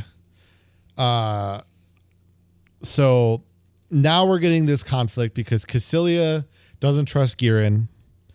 And neither does Degwin. So Degwin is kind of decided, we're going to sign a treaty with the Federation. You're done. We're done. This is over. We're figuring this shit out. And obviously Girin's like, no, but the superior new type race must survive. Mm-hmm. Because, he's a bad guy. Just make it really clear. Can you believe it? If there is a straight up villain in this fucking series. Because like Dozel has redemptive qualities. Garma had redemptive qualities. Char has redemptive qualities. McHugh. Degwin. McHugh really loved his vases. Yeah, like even Degwin has something where he can look, he's a man of his beliefs. He clearly did wrong things. He's not a great guy. But he clearly knows where what is a step too far. And he cares about his kids. He is genuinely upset when Garma dies. Like it does affect him. And when Dozel dies. Yeah, absolutely. Now, Garma, because he was the youngest, it hits him the hardest. But it's just like, again, he has redeemable qualities. And then there's Girin. Zero redeeming qualities. And thus, so like we get to, thus we get to, so now we get to kind of see, now it's this like race between, Cassilia trying to go figure out what Girin's doing. She kind of wants like evidence, right? Mm-hmm. Degwin going to go talk to the Federation, and Girin enacting his plan to essentially wipe out the non-new types. And all in this, we've got Char and Lala beginning what is going to become their horrifically deadly weapon. Mm-hmm. And because inevitably Char and Lala are under the auspices of Cassilia. Yes. Our girl boss, as we also could know her as. Girl boss. She in fact girl boss does who eat hot chip and lie. Who constantly threatens to gatekeep. Yep. No, she straight up does eat hot chip and lie. Yes. It is what fluent she's in known gaslighting, threatens to gatekeep, Yep. hot chip in hand. Yep. She is well versed. But yeah, so I believe it's the Elmeth that Lala pilots. Yeah. Which ends up being this like very kind of like inherently deadly machine of where she can utilize her very potent new type powers to just blow shit up out of nowhere. Yeah. Almost completely out of sight. Just remote detonation. Yes. And as you begin to hear what is called Lala's song. Yes. And obviously, like, this puts the Federation in quite a stir. How do we deal with that? What are we going to do?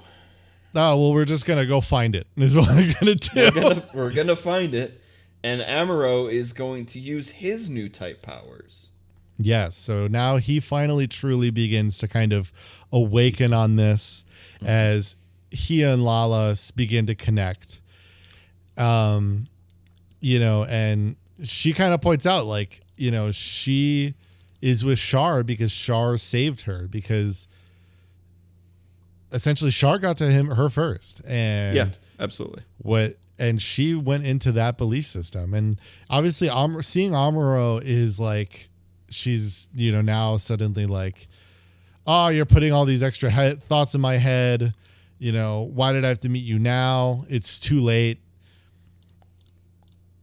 We can't, nothing can come of us. We can't be anything. That's the thing too. It's like, it's not just like, oh, I'm learning all this stuff about you that I can't unlearn. They establish essentially that they are soulmates. Yes. Like they are effectively each other's soulmate. And it is at the most inopportune time of like, I am learning about this connection that we have, that we are on an ethereal level meant for each other, but it will clearly never happen. It's never going, it is meant to be, but it is also never meant to be. Yes. And then this deeply affects Char.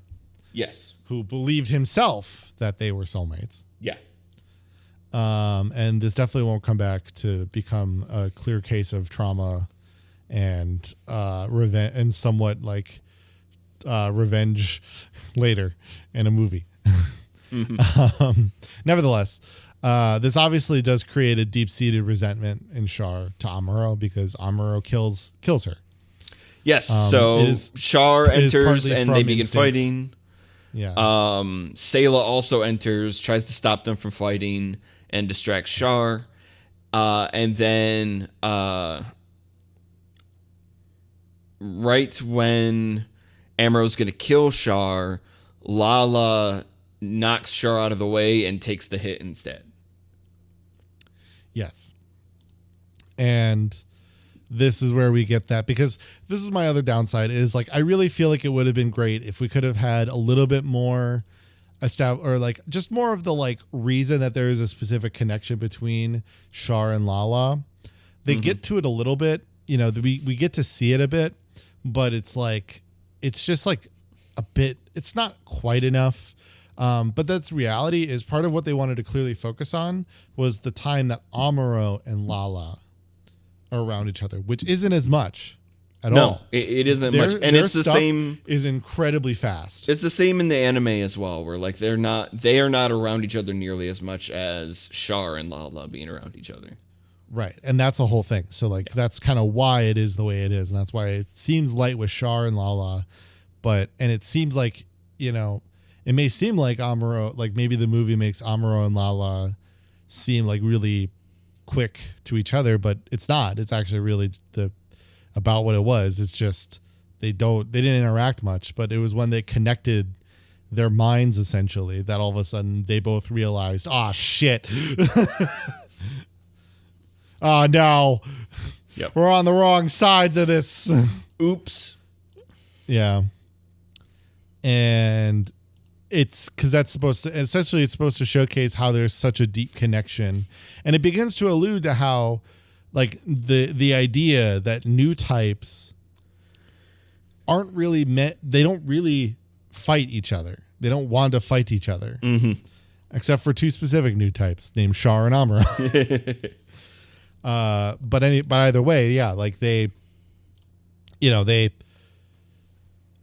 begins to create this idea, which is then kind of why Girin tries to make it where new types are the only ones to exist, because his thought is by making it where the universe is only new types, there will be no war, because new types will not seek war with each other, because they have that ability to connect with each other on a deeper scale than normal people, non-new types can do. You ever heard of this thing called the God, what is it? It's on the tip of my tongue. The X-Men?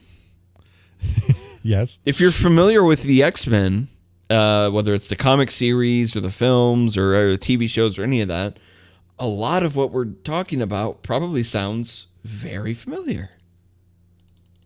A lot of these themes were really, really being hammered home by writers and creative artists in the 60s and the 70s, mm-hmm.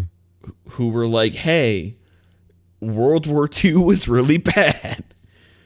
Let's not do that again. The necessity of the civil rights movement, the things that it aimed to stomp out, those things were really bad, and we need to make sure that it never happens again.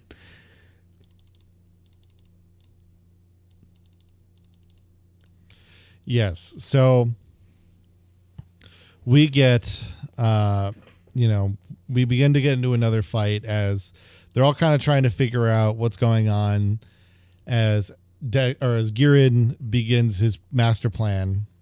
Yes. Degwin's about to talk to Federation. Yep, he's gonna meet with General Revel, and then be like, "All right, we're gonna do a peace treaty." I have my own giant sunblast machine. I learned from Solomon, and I stole your idea. Did y'all say peace? I thought you said cease, and then he hits the button on the solar ray. And it allows them to cease to exist. So that they can cease existing. Which immediately Cassilia's like, nah. Bro, what? And Girin's like, oh, that's crazy. I guess I'm the supreme commander of the Zeon forces now. Yeah, which is so funny to me because she goes to see him on the ship, and he's like, she's like, dog, what? Did the sovereign give you all the power? And she's like, what, do you think that the great sovereign Degwin would hand over power to anybody? And she's like, no. No, absolutely And he's not. like, well, then you have your answer. And I think he meant that to come off as like, clearly he selected me. Duh. Mm-hmm.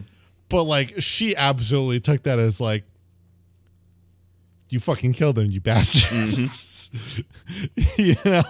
Like she was like, I fucking see this coming. Yeah, she's immediately like, I see your game. I know it's coming. Yeah. So we thus get one of the greatest scenes in the whole fucking show, which is quickly watching, a Girin Zabi get incredibly full of himself, incredibly power hungry, and incredibly boastful. Mm-hmm. And just getting that ever so satisfying shot through the dome. Boom. We love a girl boss. We love a girl boss. Just no hesitation. Just I mean, I love it because Yeah, because I love it. Because he's like, quit fooling around. And she's like, why are you this naive? And just fucking kills him. And she's like, he killed the dad. He killed my dad. He killed our dad. Fuck him. I'm in charge now. Any objections? And everybody's like, okay. Recorded that Gideon died in battle. Lady Cecilia, what's up? It. What do you want to do? Got it. Okay. Yep. Love that. Love that.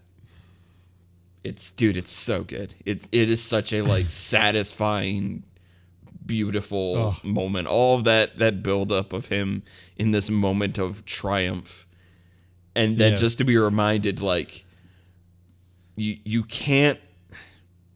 I don't know. I could really go into it, but it's just that thing of like. I know. I love that. I love that shit. When The you get hubris. The character that absolutely, the hubris of a character like, where they are so close-minded on like their goal of like I will do everything. I will step on everybody, including my own friends and family, to get to what I want, and not recognizing that like once you get to the top, it's a long fall back down because you've screwed over everybody else on your way, and nobody's going to be there for you now when you fall. And having that moment of like, okay, yes, I have succeeded. You know, I am now the Supreme Commander, but I am also still a physical person in a room with the person that I have screwed over the most out of nearly anybody. Yeah. And he's Of gone. course she shoots him. Yeah, of course she shoots. It's like the ones where they're like when somebody gives like in a movie or whatever, and they're like, go ahead, shoot me, bang. You won't do it. You're not going to do it because the expectation is like, well, shot. We're family. You know, you're not going to kill me. We're family. That means something. And for Caecilia, for Caecilia, it's as simple as like, if it means something, why did you kill Degwin Zabi? You can't turn around and tell me that means something if you killed our father. That's not how this works. So now you go down. Now you're done. Yes. But yes, now she takes over. Yes. And we get our final confrontation between good old Char and Amuro. Char is now in the Zeong unit. Yes. Which is an incomplete mobile suit. It is like mostly built, but it's missing its legs. Yes, but you don't need legs in space. You don't need legs in space. No, you don't. So, and it ends up being very formidable against Amuro. Granted, I mean, we even lose the head of the Gundam. And it still don't stop him. Nope. And they take their fight inside of the moon base. Sayla tries one more final time to reach her brother. And he still says nope.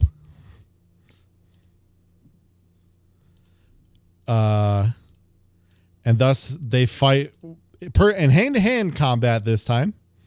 This scene, this whole thing. So they they've effectively the rapier fight. They have completely abandoned the mobile suits, right?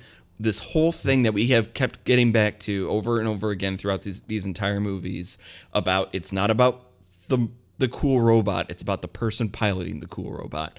If you take away the cool robot, what do you have left? What do they have? And the answer is a cool ass fencing fight where the two of them fight each other with rapiers and get really physically close to each other, and it's super tense and super exciting. Yeah, I mean, Amuro gets punctured. He breaks Char's helmet. Stabbed in the arm. Oh, yeah, right. Yeah. But Char's helmet gets broken. But I guess they keep arguing over Lala. Obviously, the big breaking point between the two of them is this, like, both of them have this kind of shared guilt over Lala's death and are blaming each other for her having died. Exactly. Yep. But when they finally inevitably they kind of end in a draw. They have to, as the place is going to explode, they've got to escape if they want to live. Mm-hmm. However, as Amuro and Sayla make their grand escape, Char's got one little piece of unfinished. He's not quite done yet. He lets Amuro go. They set aside their differences for now. It's like, all right, I'm going to let you go. You're a new type. I'm a new type. I want us to thrive. So I'm going to go do this other thing real quick. Yeah, he says Sayla, and he's carrying, when he sees Sayla this last time, he's carrying a peculiar weapon. Yeah, he sure is. That looks like a big missile launcher, like a big old RPG, just hanging out with him. Yeah. Where's he going? He gives her a good hug and goodbye, and all of a sudden, where's he going? And he's like, "Oh, where's Lady Cassilia? She's leaving port." Because like, oh yeah, like I gotta tell Char where the captain is. She's his report, and then all of a sudden he's like, also to state an offering to you, dear Garma, the guy he got killed.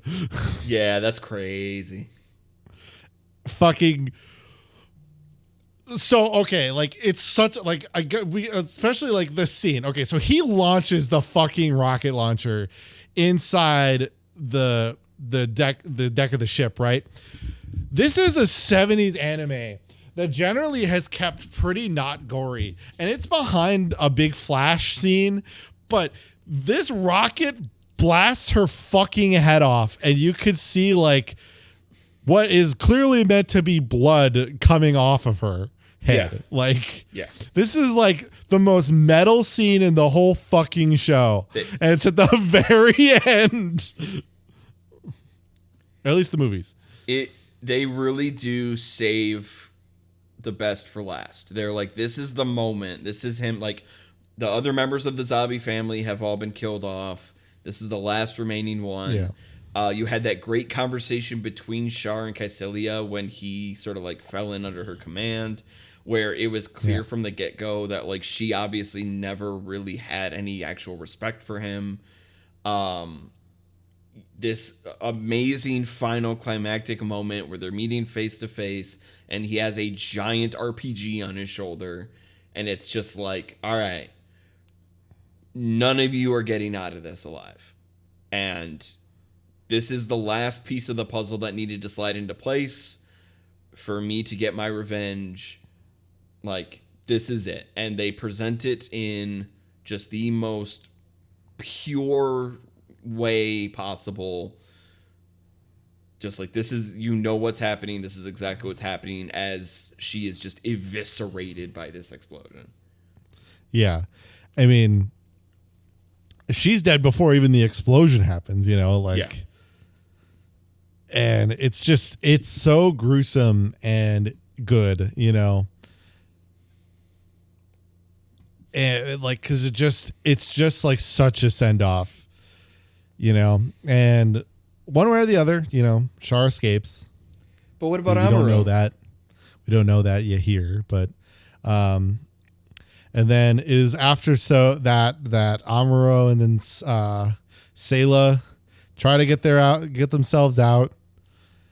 They do, and inevitably catch up with the tiny shuttle that is being beholden by the remaining members of White Base. Yeah, so Sayla gets separated away from Amuro. Amuro's by himself. He manages to find the Gundam again, but it's like heavily damaged. He uses his new type telepathy to let everyone else know, hey, you got to get out of Iboa Q. You have to escape. It's about to explode. Everybody get out. And everyone kind of has these like different reactions of like, wait, does that mean that he's out safely? Should we go now? I guess we'll go now and we'll wait for him. And everyone else is able to safely escape. But as Iboa Q explodes, they're like, what about Amuro? Did he escape? Is he dead? What's happened to him?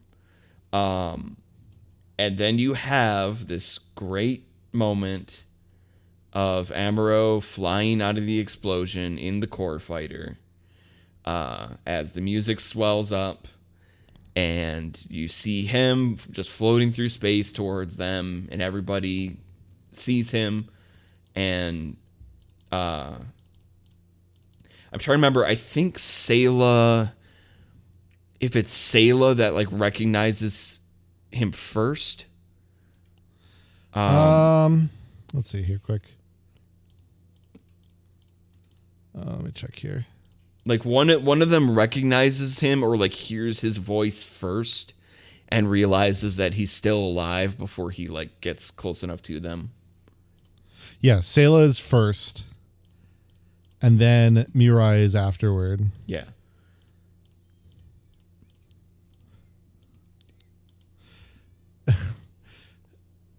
And then the kids count him in. Yes, the kids count him in. So this moment, rewatching this back in April to prepare for us to talk about this got me so hard. This affected me so much more than I was expecting it to, because I was like, I've already seen this. I already know what happens. But the way that everything about the execution of it, the way the music swells in, the way the kids start counting him down, Sayla's reaction, Mirai's reaction, everything about it just like hit me. And I got like super emotional about it. I was like, oh my God, I'm so happy. I knew this was going to happen, but I'm still so glad he's okay. Everybody's okay. Oh my God. It's just like really well executed. Right. And that's the important thing too, is that his kind of final thing is he says to Lala, you know, because if he were to die, right, he would join her. Right. Right. Yes. And, you know, he says, you know, he asks for her forgiveness because, you know, he wants to be with the people of White Base. Mm-hmm.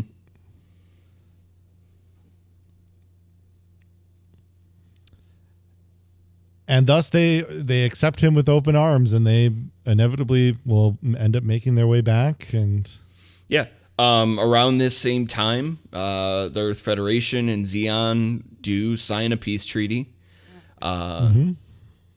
This is effectively the end of the 1 year war in the year Universal Century 0080. We don't get to see quite. We don't really get to see that within like the films itself, but it is kind of what's happening in the background is that this is effectively the end of that war. yes, they there's a little outro piece where they're like, yeah, it ends you know, and that's kind of, there is more to come, which we'll talk about another time. We're finally through all this though. But that's the end as Amuro's reunited with the White Base. That or I should say the residents of the White Base. Yeah, that is the end of the third film and the end of this trilogy of films covering 0079. Yeah. So much like to kind of lead us out here, you know, I think it's so clear how this is held up though so much in people's eyes, you know, be like everybody who's a Gundam fan still has so much attention. And I, you know, I get where people who maybe don't feel that way, you know, aren't in the kind of majority group where they feel like there's always a lot of, you know, or Universal Century Timeline stuff, you know. We're getting there. We got there.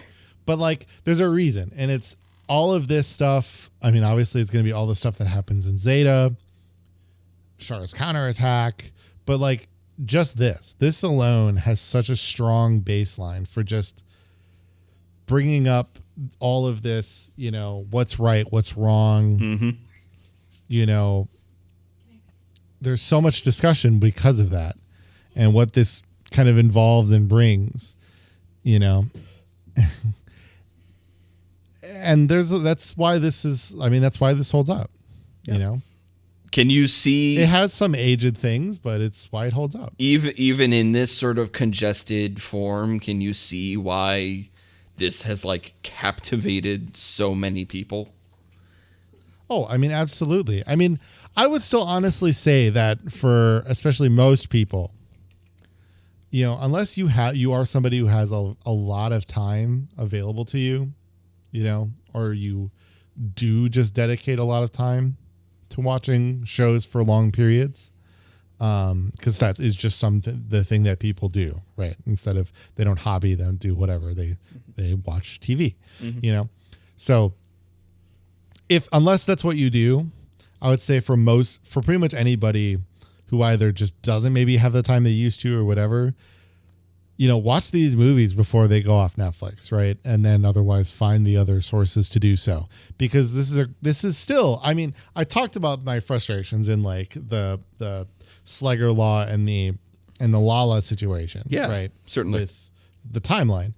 But overall, it still gives you that really firm idea and concept of what the show wants you to know, which is, the meme. War is bad. Speaking of memes, there's one more point of business we need to handle before we say goodbye for today's episode. I asked you to set memes aside when we were talking about Big Zam, because he is possibly the biggest meme of all, physically and metaphorically. But it's even from the show, it's 2 episodes ago, when I was first talking about Mobile Suit Gundam as a whole, you'll recall that there were a bunch of things I brought up that we didn't have time to cover. I said we don't have time to talk about these things. There's just not enough time. Yeah. We do now. So, by virtue of watching these films, we can now say that you, Marshall, know about the Minovsky particles. You now know how to pronounce Frau Bao. And you now know about the Bright Slap. The Bright Slap. As we continue, let me get my Fugi out of here. As we continue this series, we will also revisit this slide and continue to fill in the blanks until you are familiar with all of these ridiculous, absurd concepts. I'm trying to think of which one of these are related to Char's counterattack. Could be multiple, could be none of them. I don't know. Who knows? The only one I know for sure where it comes from is assigning gender to the name Camille. That's just a meme I've been aware of. I know the source on that one. Yeah. But we will eventually, in time, cover all of these. Every one. Especially the Kobe by Ireland. Perfect. I think especially, though, one of the things that we should do, because this obviously is going to be relevant, is depending on where we're at, maybe one of the things we could do, we could see where the show's at. We could discuss this. But maybe by our next episode, maybe we could do a little bit of an impressions discussion on G-Quux. I would like to do that. I'm pretty sure you are ahead of me on G-Quux. Yeah, I mean, I watch it as it comes out. Yeah. So it's. I have seen the first 2 episodes at the time of this recording. I am being screamed at all sides from like most of my friends to be like, please watch more of it. You need to watch more. I'm just unfortunately a very busy guy. I've had a lot going on in my life. So, but I do intend to continue watching. And I would love to do a sort of a summary or sort of a spoiler cast on G-Quux. Just get our impressions, see how it is. Because guess what? It's cool.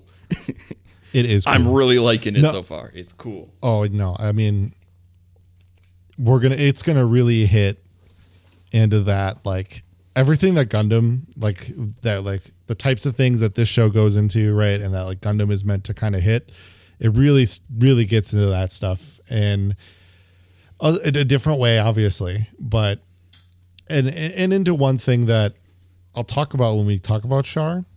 But yes, depending on where you're at, we'll either next episode talk about, I think next episode probably could talk about Char's counterattack, or we'll do a GQuX episode quick. Yes, or do I mean Dylan's counterattack? Either or works. Yeah, for sure. All right. But that'll be it for now. Next week, we will be back to Warhammer. We're going back, baby. That's right. And it's going to get pretty spicy when we get into that. Hope you're excited. Bolt Gun 2. Bolt Gun 2. Dude, all the game announcements were super cool, though. I was excited for all of them.